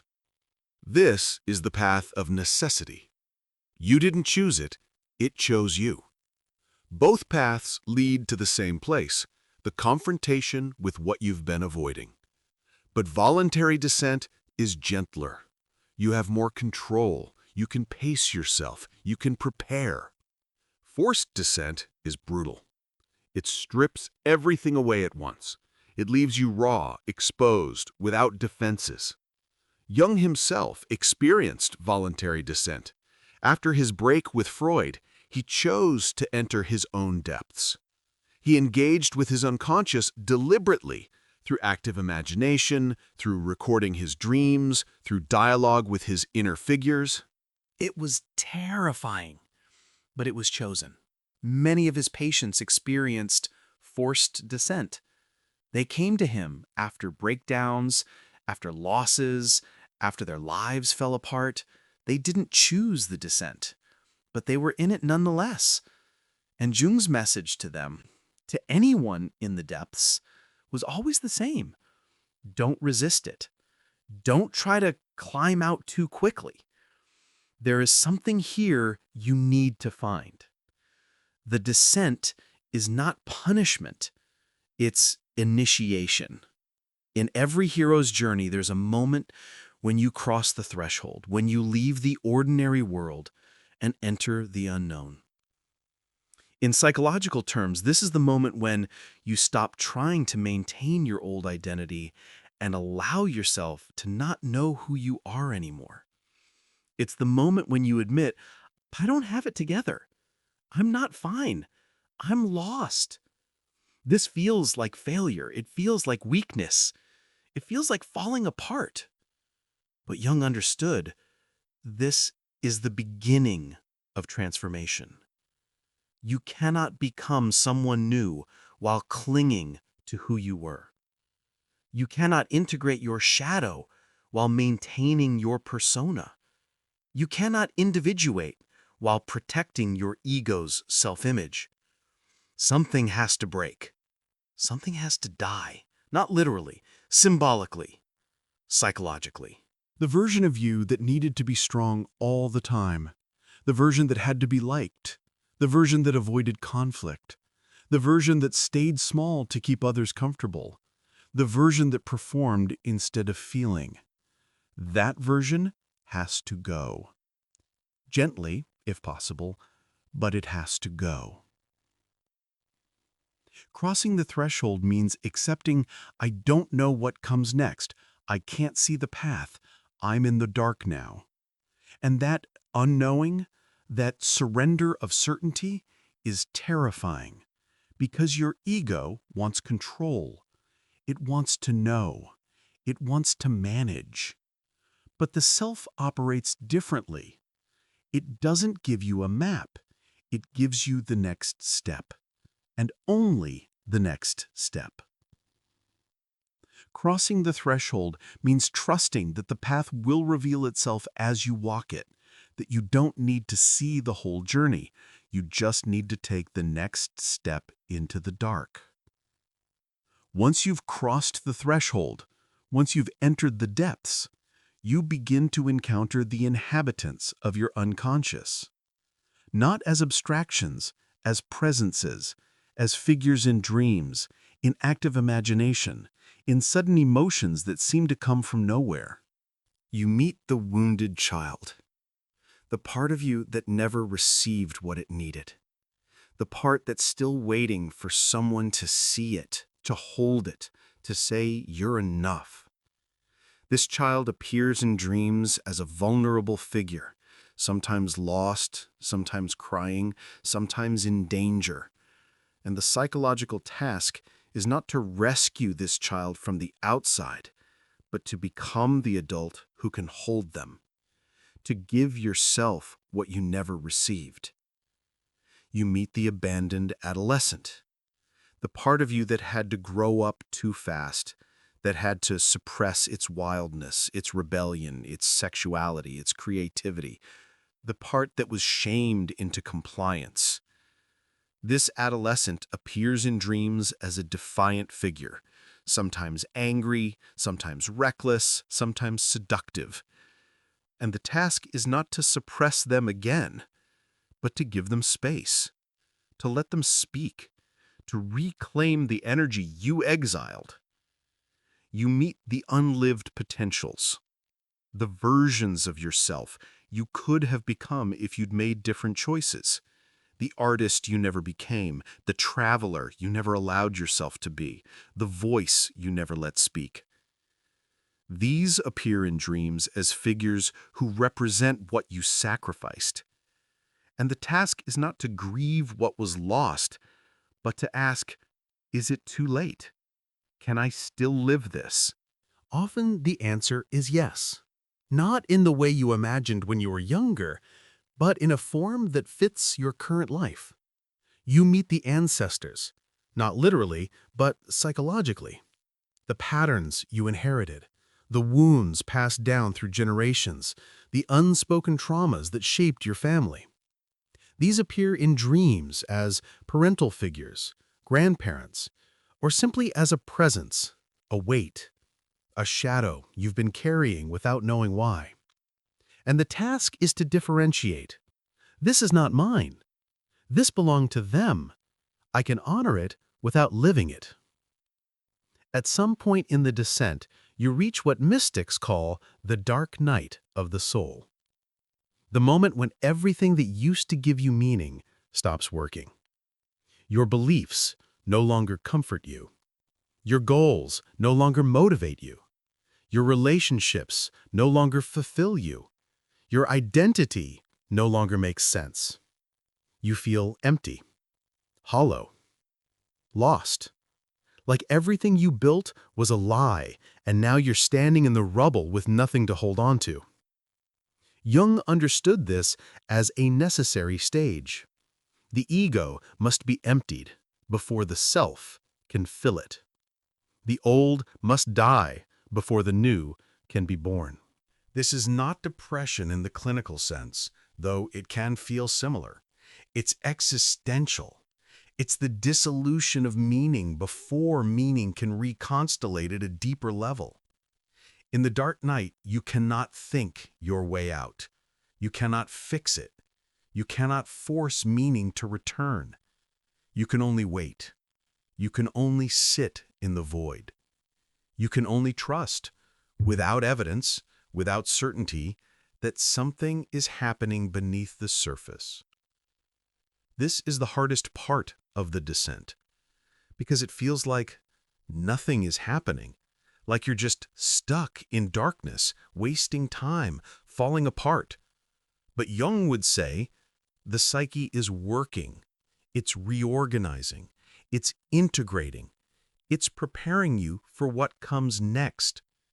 The dark night is not the end, it's the chrysalis, the space between one form and another, the silence before the music changes. You cannot skip it. You can only endure it. And trust that meaning will return, not the same meaning you had before, but something deeper, truer, more aligned with who you're becoming. The descent always involves a confrontation with the shadow, not as an intellectual exercise, but as a lived encounter. You come face to face with the parts of yourself you've been avoiding, the anger you suppressed, the desire you denied, the weakness you hid, the power you refused. This confrontation often happens in relationships. Someone triggers you so intensely that you can no longer ignore what's being reflected back. Or you act out in a way that shocks you. You lose your temper. You betray someone. You do something you swore you'd never do. And you realize, this is in me. I can't deny it anymore. Or it happens in dreams. You dream of a dark figure chasing you. And instead of running, you turn and face them. You ask, "What do you want?" And they tell you. Not always in words, sometimes in feeling, sometimes in image, sometimes in a sudden understanding that arrives without explanation. The shadow doesn't want to destroy you. It wants to be integrated. It wants to stop living in exile. It wants to come home. And when you let it, when you stop fighting it and start listening to it, something shifts. The energy that was working against you starts working for you. The part of you that felt dangerous becomes powerful. The part that felt shameful becomes authentic. And in that confrontation, something breaks. The ego's grip loosens. Control dissolves. Fear of loss gives way to acceptance. You realize, I cannot hold on to this anymore. I have to let it die. And in that release, that willingness to let go, transformation becomes possible. Jung believed you cannot individuate without encountering death, without facing the reality that everything ends, that you are not permanent, that your ego is not the center of the universe. This encounter is terrifying, but it's also liberating. Because once you've faced death, once you've let go of who you were, you're no longer afraid of transformation. You're no longer clinging to the past. You're no longer trying to control the future. You're free to become, to change, to live from a deeper place. In every hero's journey, after the descent, after the confrontation, after the death, the hero retrieves something, a treasure, a boon, a gift, something valuable that can only be found in the depths. Psychologically, what you retrieve is not an object. It's insight, wisdom, integration. A piece of yourself you'd lost, a truth you'd been avoiding, a capacity you didn't know you had. You retrieve your anger, and it becomes your voice.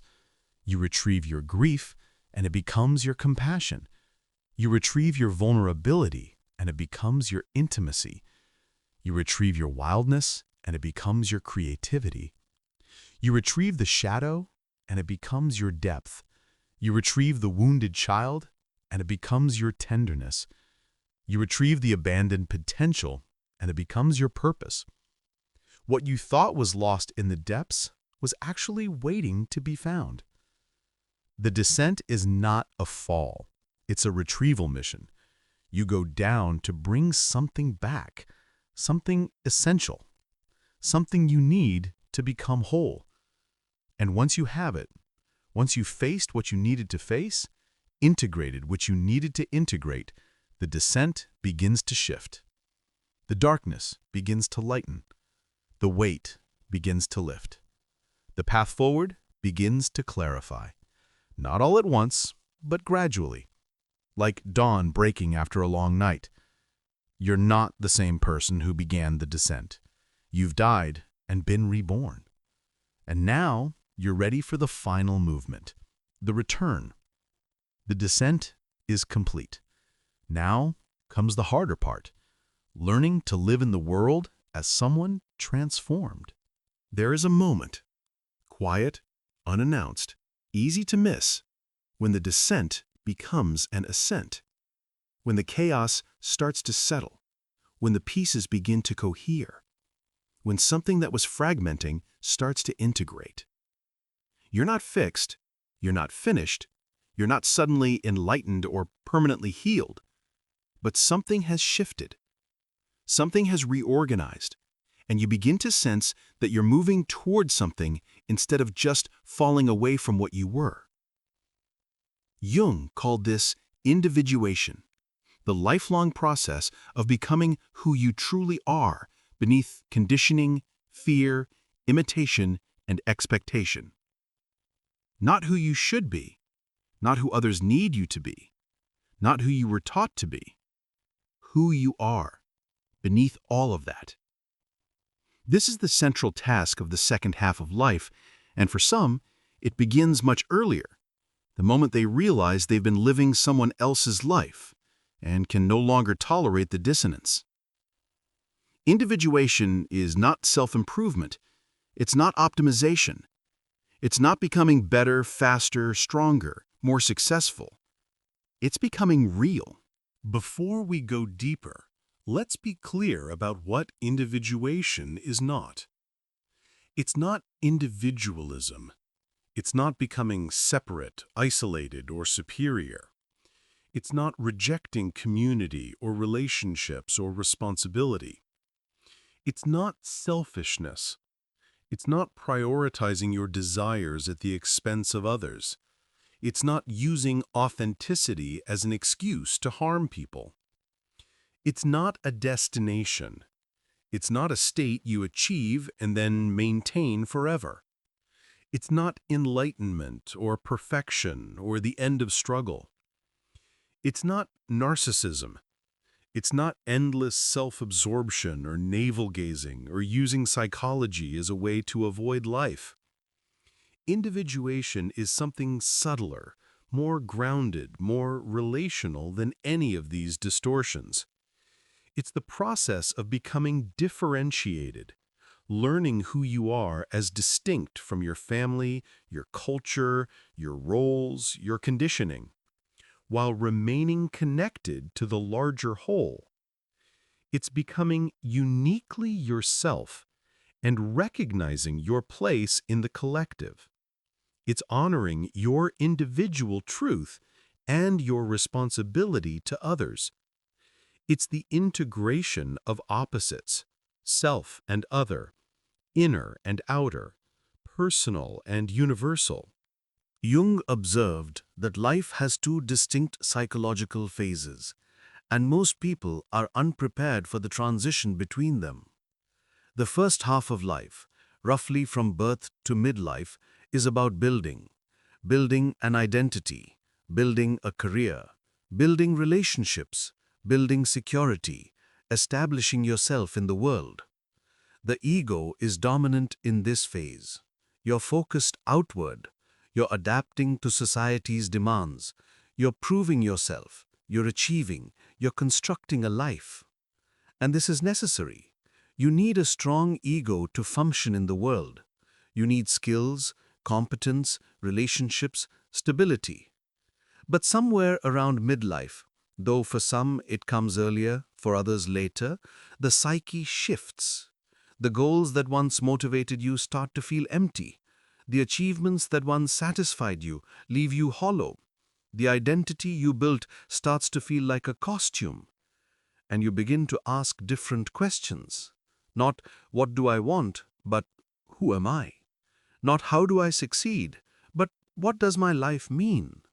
Not how do I fit in, but what is true for me? This is the beginning of the second half of life, the turn inward, the shift from ego to self, from achievement to meaning, from building outward to discovering inward.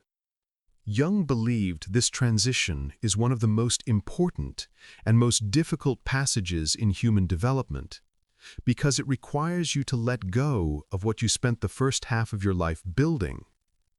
Not completely, not destructively, but enough to make space for something deeper. Many people resist this transition. They double down on first-half goals. They chase more success, more achievement, more distraction. They try to outrun the questions. But the psyche will not be ignored. The call to depth grows louder. And eventually, either you answer it voluntarily, or life answers it for you through crisis. Individuation begins when you feel the dissonance between your inner truth and your outer life. You're doing everything right. The career, the relationship, the achievements, but something feels off. You're living the life you thought you wanted, but it doesn't feel like yours. Or you realize you've been performing a version of yourself that earns approval, but starves your soul. Or you notice you've been making decisions based on what others expect, what's safe, what's acceptable, not based on what's actually true for you. This dissonance is the call to alignment, the self pulling you toward coherence. And the work of individuation is closing that gap, slowly, carefully, honestly, bringing your outer life into alignment with your inner truth. This doesn't mean blowing up your life. It means getting honest about where you've been living inauthentically and beginning, gently, deliberately, to correct course. It might mean leaving a relationship that requires you to stay small, changing careers because the work doesn't align with your values, setting boundaries with family members who don't see you, speaking your truth even when it disappoints people, pursuing creative work you've been postponing, letting go of friendships that are based on who you used to be, saying no to obligations that drain you, saying yes to desires you've been denying. Alignment is not comfortable. It often costs you approval, security, familiarity, but the cost of staying misaligned is higher. It costs you yourself. You've already descended into the shadow, but now, in the individuation phase, you integrate it. Integration means the shadow is no longer unconscious. You've seen it, you've acknowledged it, and now you're learning to work with it consciously. Your anger is no longer repressed. It's available when you need to protect yourself. Your vulnerability is no longer hidden. It's accessible when intimacy calls for it. Your ambition is no longer shameful. It's directed toward meaningful goals. Your desire is no longer denied. It's expressed in ways that honor both you and others. The shadow becomes a resource instead of a threat. And here's what happens. You stop projecting. You stop seeing in others what's actually in you. You stop needing enemies. You stop dividing the world into good and bad, acceptable and unacceptable. You become more tolerant, not in the superficial sense of accepting everything, but in the deeper sense of recognizing your own complexity, and therefore being able to hold others' complexity. You stop judging people for qualities you've now integrated in yourself. You stop being triggered by behaviors that no longer threaten your self-image. You become more human, more whole, more real. Individuation also requires the integration of anima and animus, the inner feminine and inner masculine. For those who've been one-sided, too logical, too emotional, too passive, too aggressive, this means developing the neglected energy.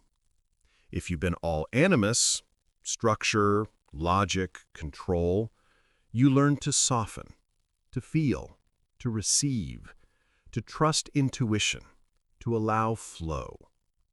If you've been all anima, emotion, receptivity, adaptation, you learn to direct, to decide, to act, to claim authority, to create structure. This is not about becoming balanced in every moment. It's about having access to both energies and knowing when each is needed. You become psychologically flexible, adaptive, whole. And in relationships, this changes everything. You stop expecting your partner to carry what you've refused to develop. You stop needing them to be emotional for you, or strong for you, or decisive for you. You meet them as a whole person meeting another whole person. And the relationship deepens into something far more real than projection ever allowed. The most important shift in individuation is learning to listen to the self instead of just the ego. The ego asks, what do I want? What's safe? What will people think?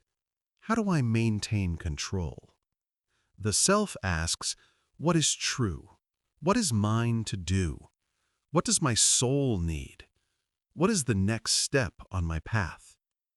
These are different questions, and they often lead to different answers.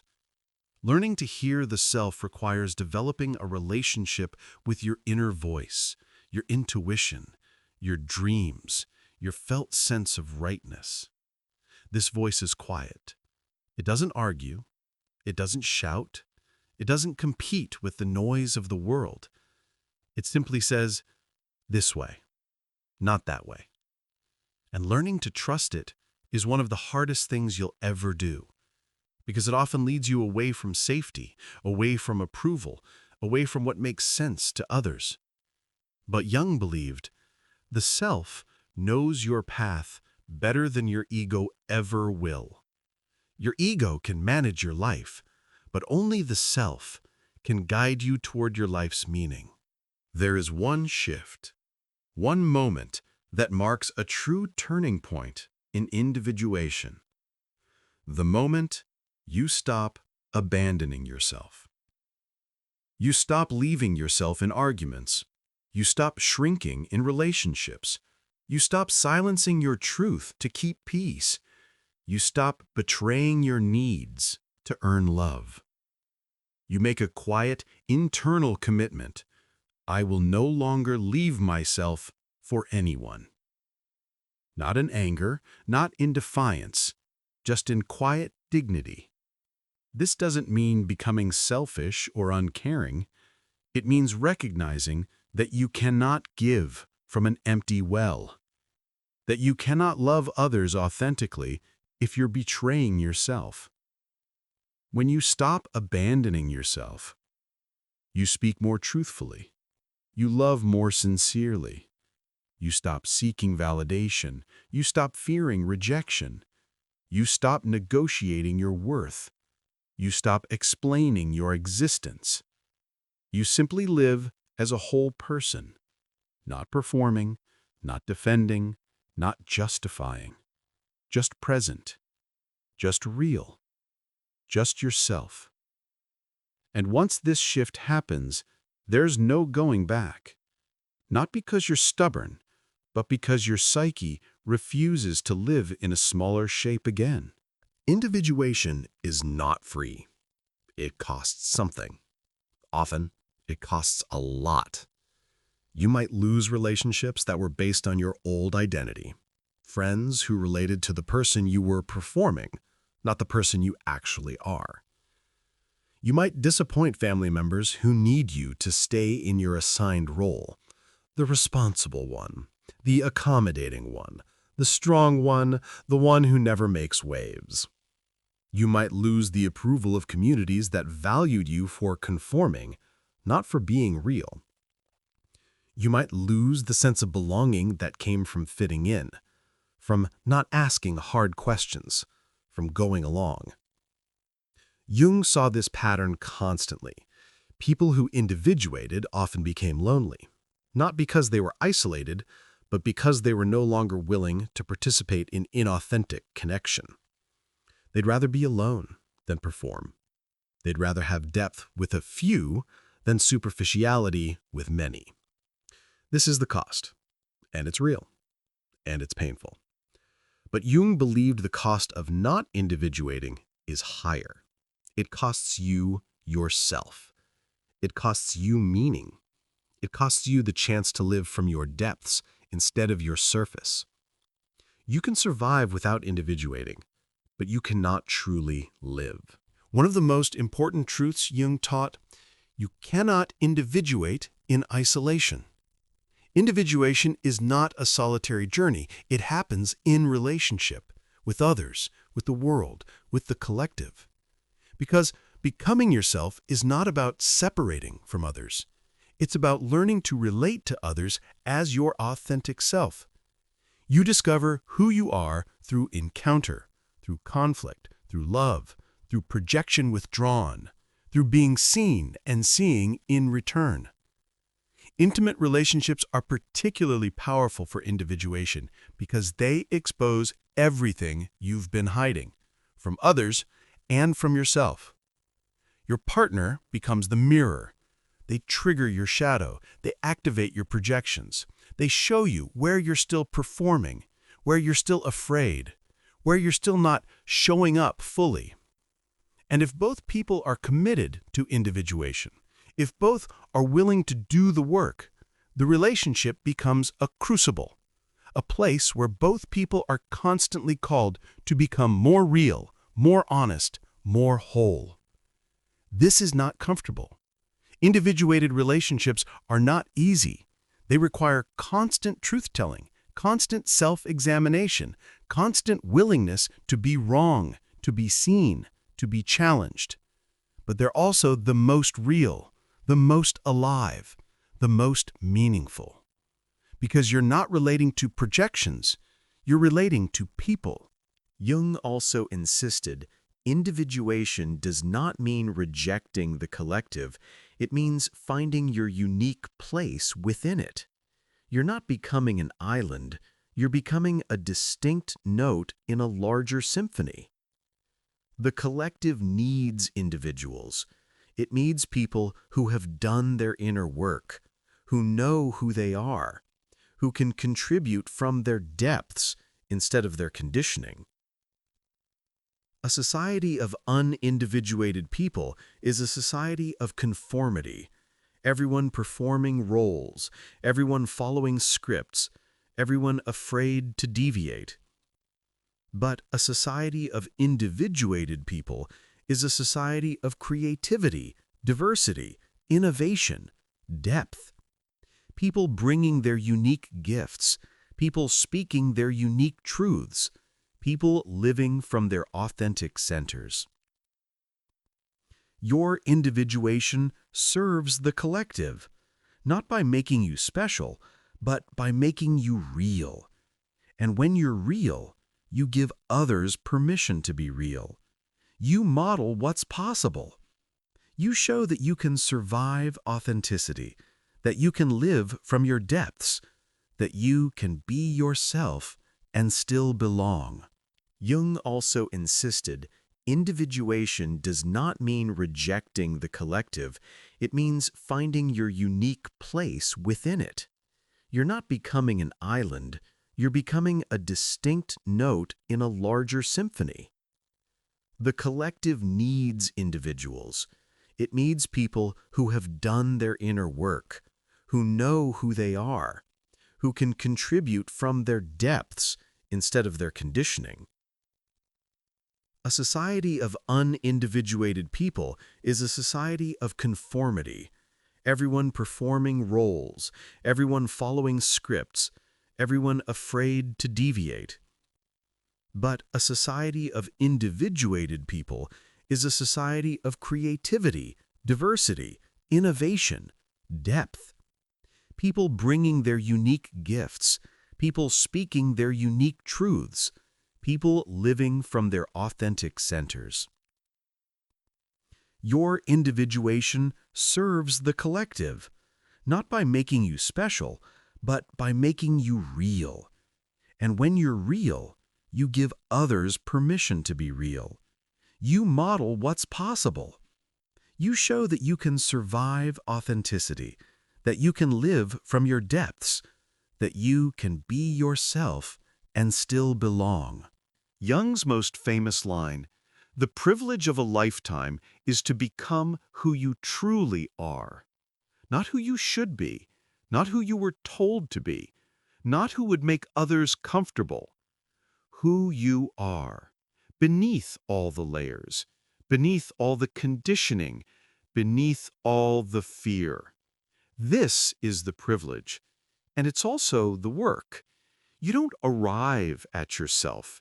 You become yourself, slowly, over years, through descents and returns, through confrontations and integrations, through losses and discoveries. Individuation is not a destination, it's a way of living, a way of moving through the world with increasing honesty, increasing depth, increasing alignment. And the beautiful thing Jung discovered, the more you individuate, the more you become yourself, the more universal you become.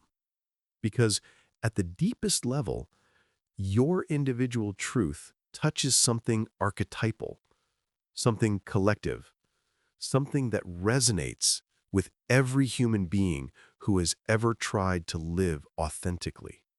Your most personal is your most universal.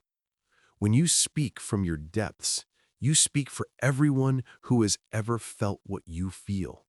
When you live from your truth, you give others permission to find theirs.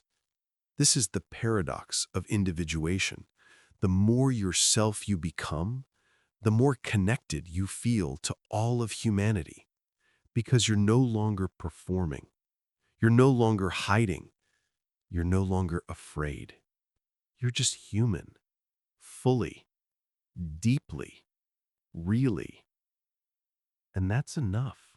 Now we arrive at the final movement, the return to the world, the life lived from wholeness, the quiet dignity of a person who has become real.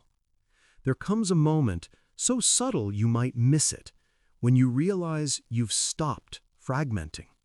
The parts of you that felt scattered begin to cohere. The contradictions you carried begin to make sense. The tension between who you are privately and who you are publicly begins to ease.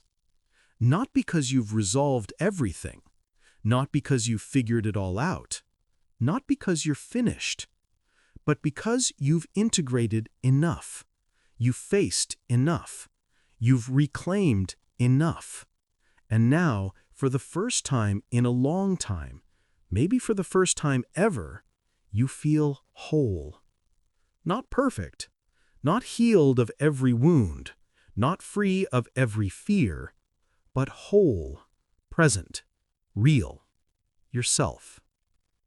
This is what Jung meant by wholeness, not the absence of brokenness, but the integration of all your pieces, light and dark, strength and vulnerability, knowing and unknowing, into a coherent self. And once you taste this, once you feel what it's like to live from your center instead of your surface, there's no going back. Jung believed the psyche has a natural capacity to unify opposites, to hold tension without collapsing to one side. He called this the transcendent function. It's not a technique, it's a capacity, a psychological process that emerges when you stop trying to resolve contradictions and instead learn to hold them. You hold the tension between independence and intimacy, strength and vulnerability, logic and intuition, action and receptivity, certainty and mystery. And in holding that tension, without forcing resolution, without choosing one side, without collapsing the paradox, something new emerges. A third thing, a synthesis, a way of being that includes both poles. You're no longer either or, you're both and. You can be strong and tender. You can be decisive and open. You can be grounded and imaginative. You can be independent and deeply connected. The transcendent function is what allows you to be complex without being conflicted, to hold multiplicity without fragmenting. This is psychological maturity, not simplicity, but integration, not resolution, but holding. And once this function develops, life becomes less exhausting because you're not constantly fighting yourself. You're not forcing yourself to be one thing. You're allowing yourself to be all that you are. Every descent must eventually become an ascent. Every inward journey must eventually turn outward again. You cannot stay in the depths forever. You cannot remain in perpetual self-examination. At some point, you have to return to the world. But you return changed. You returned with what you retrieved, the wisdom, the integration, the hard-won truths. You return as someone who has died and been reborn. You return whole. And the world looks different now. Not because the world has changed, but because you have. You see differently. You relate differently. You move through life differently. People who knew you before might sense something has shifted. You're calmer, more grounded, less reactive, less performative, less desperate for approval. Some will be drawn to this. They'll sense your authenticity and want to be near it. Others will be unsettled by it. They'll miss the version of you that was easier to control, easier to predict, easier to keep in a box. And you'll have to make peace with this. You cannot individuate and remain unchanged in others' eyes. You cannot become whole and maintain every relationship that was built on your fragmentation. Some relationships deepen, others fall away, and you learn to trust that what's meant for you will stay, and what isn't will naturally release. Most people live from the periphery of their psyche, from roles, from reactions, from conditioning, from fear. But individuation teaches you to live from the center, from the self. This doesn't mean you're always calm. It doesn't mean you never struggle. It doesn't mean life becomes easy. It means you have a home base, an inner ground, a place you can return to when the world becomes too much. Living from the center means you make decisions from a grounded place. You speak from your truth, not your fear. You set boundaries without guilt. You love without losing yourself. You feel without being flooded. You think without being rigid. You act without being reactive. You rest without shame. You stop living at the mercy of external circumstances. You stop being blown around by others' opinions, others' needs, others' projections. You become steady, not unaffected, deeply affected, but not destabilized. And this steadiness is what allows you to show up fully in the world, because you're not spending all your energy managing your image, suppressing your truth, or protecting your fragile ego. You can be present. You can be generous. You can be real. Individuation is not a one-time event. It's ongoing. You don't individuate once and then maintain it effortlessly. You individuate again and again, in deeper layers, in new contexts, as new challenges arise. Life continues to ask you, will you stay true to yourself? Will you honor your depths? Will you keep choosing wholeness? And sometimes the answer is yes. Sometimes you rise to the challenge. Sometimes you speak the truth, set the boundary, make the hard choice. And sometimes the answer is no. Sometimes you slip back into old patterns. Sometimes fear wins. Sometimes you abandon yourself to keep the peace. And that's okay. That's human. Individuation is not perfection, it's direction. It's a lifelong orientation toward wholeness, with the understanding that you'll stumble, regress, forget, and have to remember again. The difference is, now you know the way back. You've developed a relationship with your inner life. You've learned the language of your psyche. You've tasted what it feels like to live from your center. So when you lose your way, and you will, you know how to find yourself again. One of the most beautiful things Jung discovered, as you individuate, you develop an inner companion. Not an imaginary friend, not a separate entity, but a sense of presence, a felt relationship with your own depths. You stop feeling alone in yourself. You stop feeling lost in decisions. You stop feeling fragmented in your identity. Because there's something inside you, the self, that's been with you all along, and now you're in conscious relationship with it. This inner companion doesn't speak in words. It speaks in felt sense, in intuition, in quiet knowing, in the sensation of rightness or wrongness that arises before thought. And the more you listen to it, the clearer it becomes. The more you trust it, the more it guides you. You stop needing external validation because you have internal confirmation. You stop seeking answers outside because you can sense the answers inside. This doesn't make you arrogant, it makes you humble, because you realize how little your ego knows and how much the self knows. And you begin to live in partnership with this deeper intelligence, not controlling, not forcing, just listening and following. Jung believed that individuation continues until death, and that death itself is the final individuation. Because death is the ultimate letting go, the ultimate surrender, the ultimate release of ego control. And for someone who has been individuating their entire life, who has been practicing letting go, facing shadow, integrating opposites, living from the self, death becomes not a terror, but a culmination. Jung didn't romanticize death. He didn't pretend it's easy or that the ego doesn't resist it. But he saw that people who had done their psychological work faced death differently. They faced it with less clinging, less panic, less denial, because they'd already practiced dying symbolically. They'd already released old identities. They'd already confronted the impermanence of everything.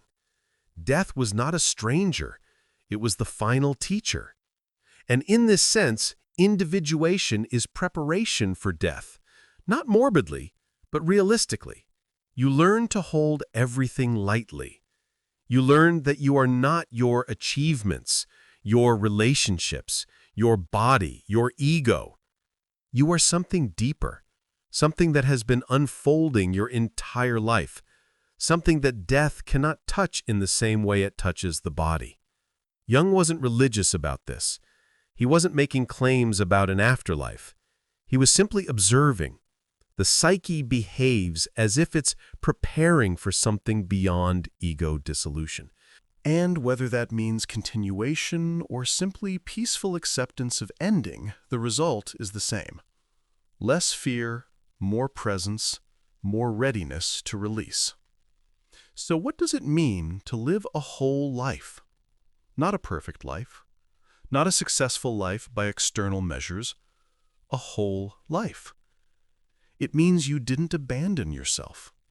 You didn't betray your depths for approval. You didn't live someone else's dreams while your own withered.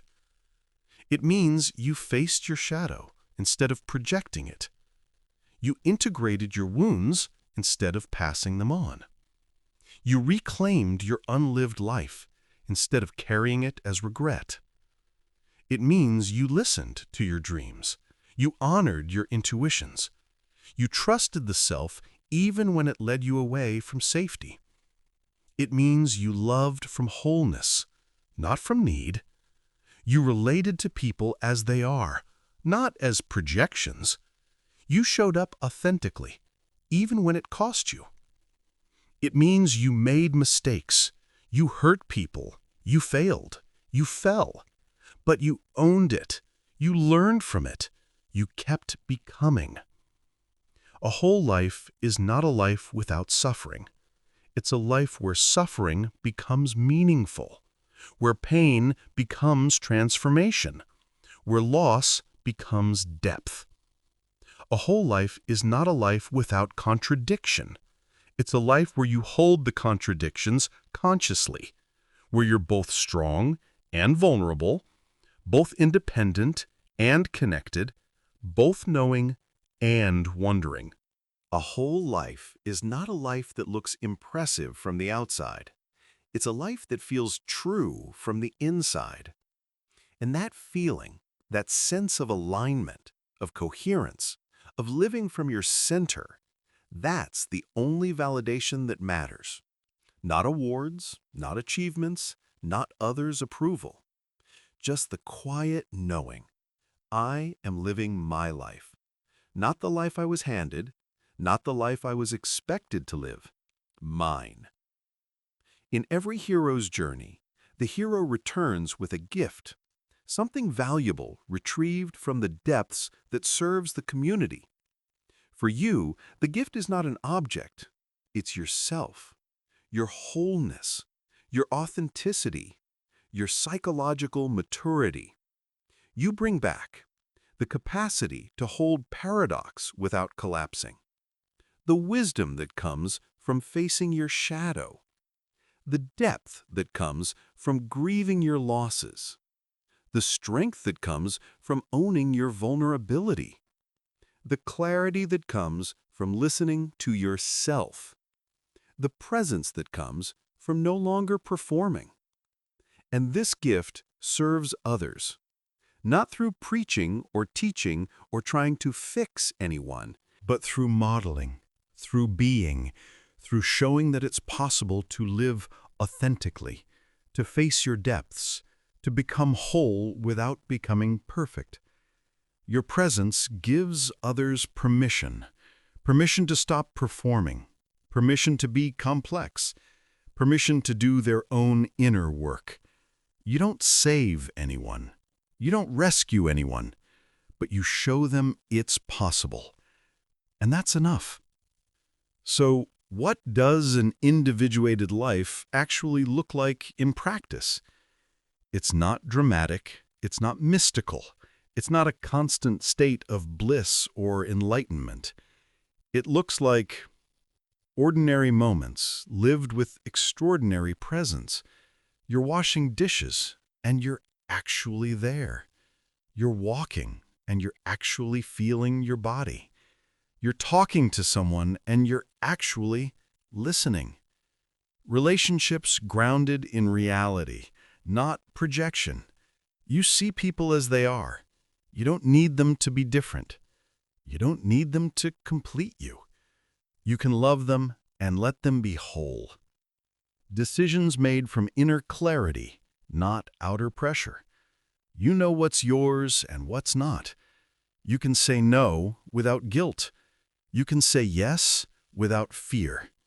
You trust your inner compass. Emotions felt without collapse. You can be sad without calling it depression. You can be angry without calling it pathology. You can be joyful without fearing its loss. You feel fully without being controlled by feeling. Solitude that nourishes instead of isolates.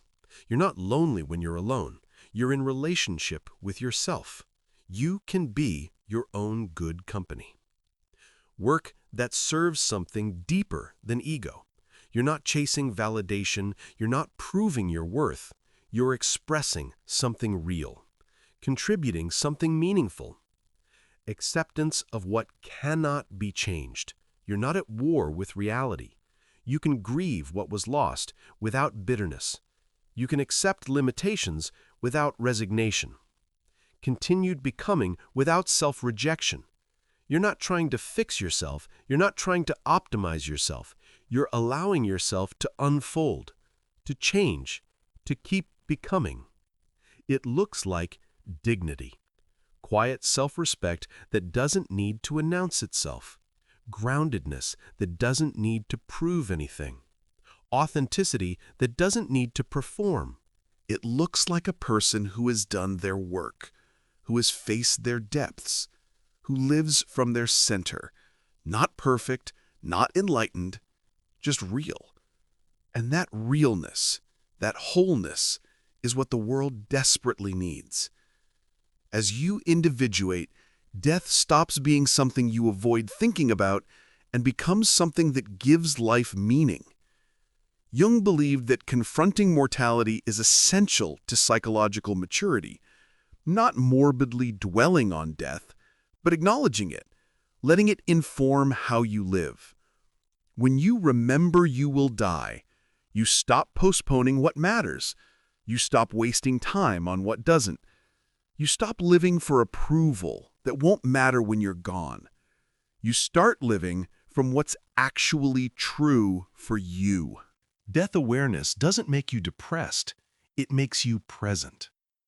Because you realize this is it, this moment, this life, this day, this conversation, this breath. You stop living in the future. You stop rehearsing conversations that will never happen. You stop preparing for a life that's always just ahead. You live now, because now is all there is. And you've wasted enough nows living in fantasy, in fear, in projection. Death awareness is the ultimate individuation, because it strips away everything inessential, every false identity, every borrowed dream, every pretense. What remains is what's real, what's yours, what matters. And you live from that. Jung didn't believe you individuate once and you're done. He believed individuation is a spiral.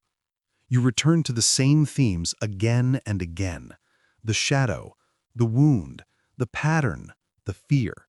but at deeper levels, with more awareness, with more capacity, with more integration. The work doesn't end. It deepens. You think you faced your shadow, then a new layer appears. You think you've integrated your anima, then a new challenge reveals what you've still exiled. You think you found your center, then life shakes you, and you have to find it again. This isn't failure. This is the process. The psyche has infinite depth. You will never exhaust it. You will never finish becoming. You will never arrive at a place where no more work is needed. And that's not a bug. That's the design. Life is not a problem to be solved. It's a mystery to be lived. You don't graduate from your psyche, you deepen into it, layer by layer, year by year, until death. And the beautiful thing is, you stop resenting this. You stop wishing you could just be done. You realize this is the life, the becoming, the unfolding, the spiral that keeps deepening. And you surrender to it. Not in defeat, but in acceptance. This is what it means to be human, to be always becoming, to never fully arrive. And that's okay. That's the privilege. As you individuate, you don't resolve the mystery. You deepen into it. You don't figure out why you're here or what it all means or where it's all going. You just learn to live with the questions. You learn to hold mystery without needing to collapse it into answers. You learn to sit with unknowing without anxiety. You learn to trust what you cannot see. This is faith. Not religious faith necessarily, but psychological faith. Faith in the process, faith in the psyche, faith that meaning emerges even when you can't see it yet. Jung believed the psyche is oriented toward wholeness the way a plant is oriented toward light. You don't have to force it. You just have to cooperate with it. And cooperation means listening, paying attention, following the thread, trusting the descent, honoring the return, living from the center. You don't control it, you participate in it. And in that participation, you discover something profound. You are not just a random collection of experiences and genetics and conditioning. You are a pattern, a meaning, a soul unfolding. You have a path, not predetermined, not fixed, but real. A path that reveals itself as you walk it. And the more you listen to the self, the more clearly you sense, I am being guided, not by an external force, but by something deep inside me that knows the way. This is not mysticism. This is lived experience, the experience of thousands of people who have done the work, who have individuated, who have come to trust the intelligence of their own depths. And once you feel it, once you sense that guidance, you're never alone again. Not because someone is with you, because you are with yourself, fully, deeply, finally. So we arrive here, not at an ending, but at a beginning. Because individuation never ends. Becoming never stops. The self keeps unfolding you until your last breath. But now you know the way. You know the language of the psyche. You know how to listen to dreams, how to face shadow, how to integrate opposites, how to live from your center. You know that wholeness is not perfection, that authenticity is not arrogance, that depth is not self-indulgence. You know that the most personal is the most universal, that your individual path serves the collective, that becoming yourself is the greatest gift you can give. You know that suffering is not meaningless, that loss can be transformation, that descent leads to return, that death is part of life. You know that you are larger than you thought, more complex, more contradictory, more capable of holding opposites. You know that you are not just ego. You are self. You are psyche. You are the meeting place of consciousness and unconscious, personal and collective, known and mystery. And you walk forward from here not as someone who has arrived, but as someone who is arriving continuously, in every moment, with every choice to stay true. The psyche is with you. The self is guiding you. The journey continues. Jung's final gift to you is not a solution. It's a map. Not a map that tells you where to go, but a map that shows you how to navigate, how to read the symbols, how to listen to your depths, how to trust the process. He doesn't tell you who to become, he shows you how to become who you already are. He doesn't promise you'll arrive at certainty. He promises you'll learn to live with mystery. He doesn't guarantee happiness. He offers something deeper, meaning. And meaning is what makes life bearable, what makes suffering transformative, what makes ordinary existence sacred. Because when your life means something, when you're living from your depths, when you're aligned with yourself, when you're individuating, suffering becomes purposeful. Loss becomes initiatory. Pain becomes transformation. Nothing is wasted. Everything serves. Your wounds become your wisdom. Your shadow becomes your depth. Your descent becomes your return. Your fragmentation becomes your wholeness. And you realize this was always the path. Even when you didn't know it, even when you resisted it, even when you thought you were lost. The psyche was always guiding you. The self was always calling you. The path was always unfolding beneath your feet. You just had to learn to see it, to trust it, to walk it. And now you do. So take a breath. You've walked for over 2 hours into the architecture of your soul. You've touched places most people never visit. You've met parts of yourself most people refuse to acknowledge. You've descended into shadow. You've integrated opposites. You've listened to dreams. You've confronted death. You've felt the pull of the self. And now you know. You are not who you thought you were. You are more. Infinitely more. More complex, more contradictory, more capable, more whole. And this knowing changes everything. You can't go back to surface living. You can't pretend anymore. You can't abandon yourself again. You've tasted depth, and depth is what your soul has been craving all along. So you walk forward from here, not perfect, not healed of every wound, not free of every fear, but whole, real, yourself. You walk forward accompanied by yourself, by the shadow you've integrated, by the self you've discovered, by the depths you've honored. And that changes everything.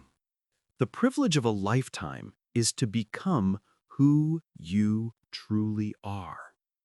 Not who you were told to be, not who you had to be to survive, not who you pretended to be for approval. Who you are, beneath all that. This is Jung's invitation, and it's been here all along, waiting for you to accept it. The journey is not easy. It requires courage. It requires honesty. It requires facing what you'd rather avoid. But it's worth it, because the alternative, living a life that's not yours, carrying a self that's not real, dying without ever becoming, that's unbearable. You don't have to do this perfectly. You don't have to get it right. You just have to keep choosing it. Keep choosing depth. Keep choosing truth. Keep choosing yourself. The psyche will meet you. The self will guide you. The path will unfold. And one day, maybe years from now, maybe in your final breath, you'll look back and realize you lived. Not the life you were given, not the life that was safe, but your life, the one that was always meant for you. The one you had to become whole enough to claim. And that will be enough. This is where the journey both ends and begins. You are not the same person who started listening. You've been changed, deepened, opened. And now you walk forward as someone who knows. The psyche is real. The self is guiding. The path is unfolding. And you are becoming. Still. Always. Until the end. This is the work. This is the privilege. This is what it means to be human.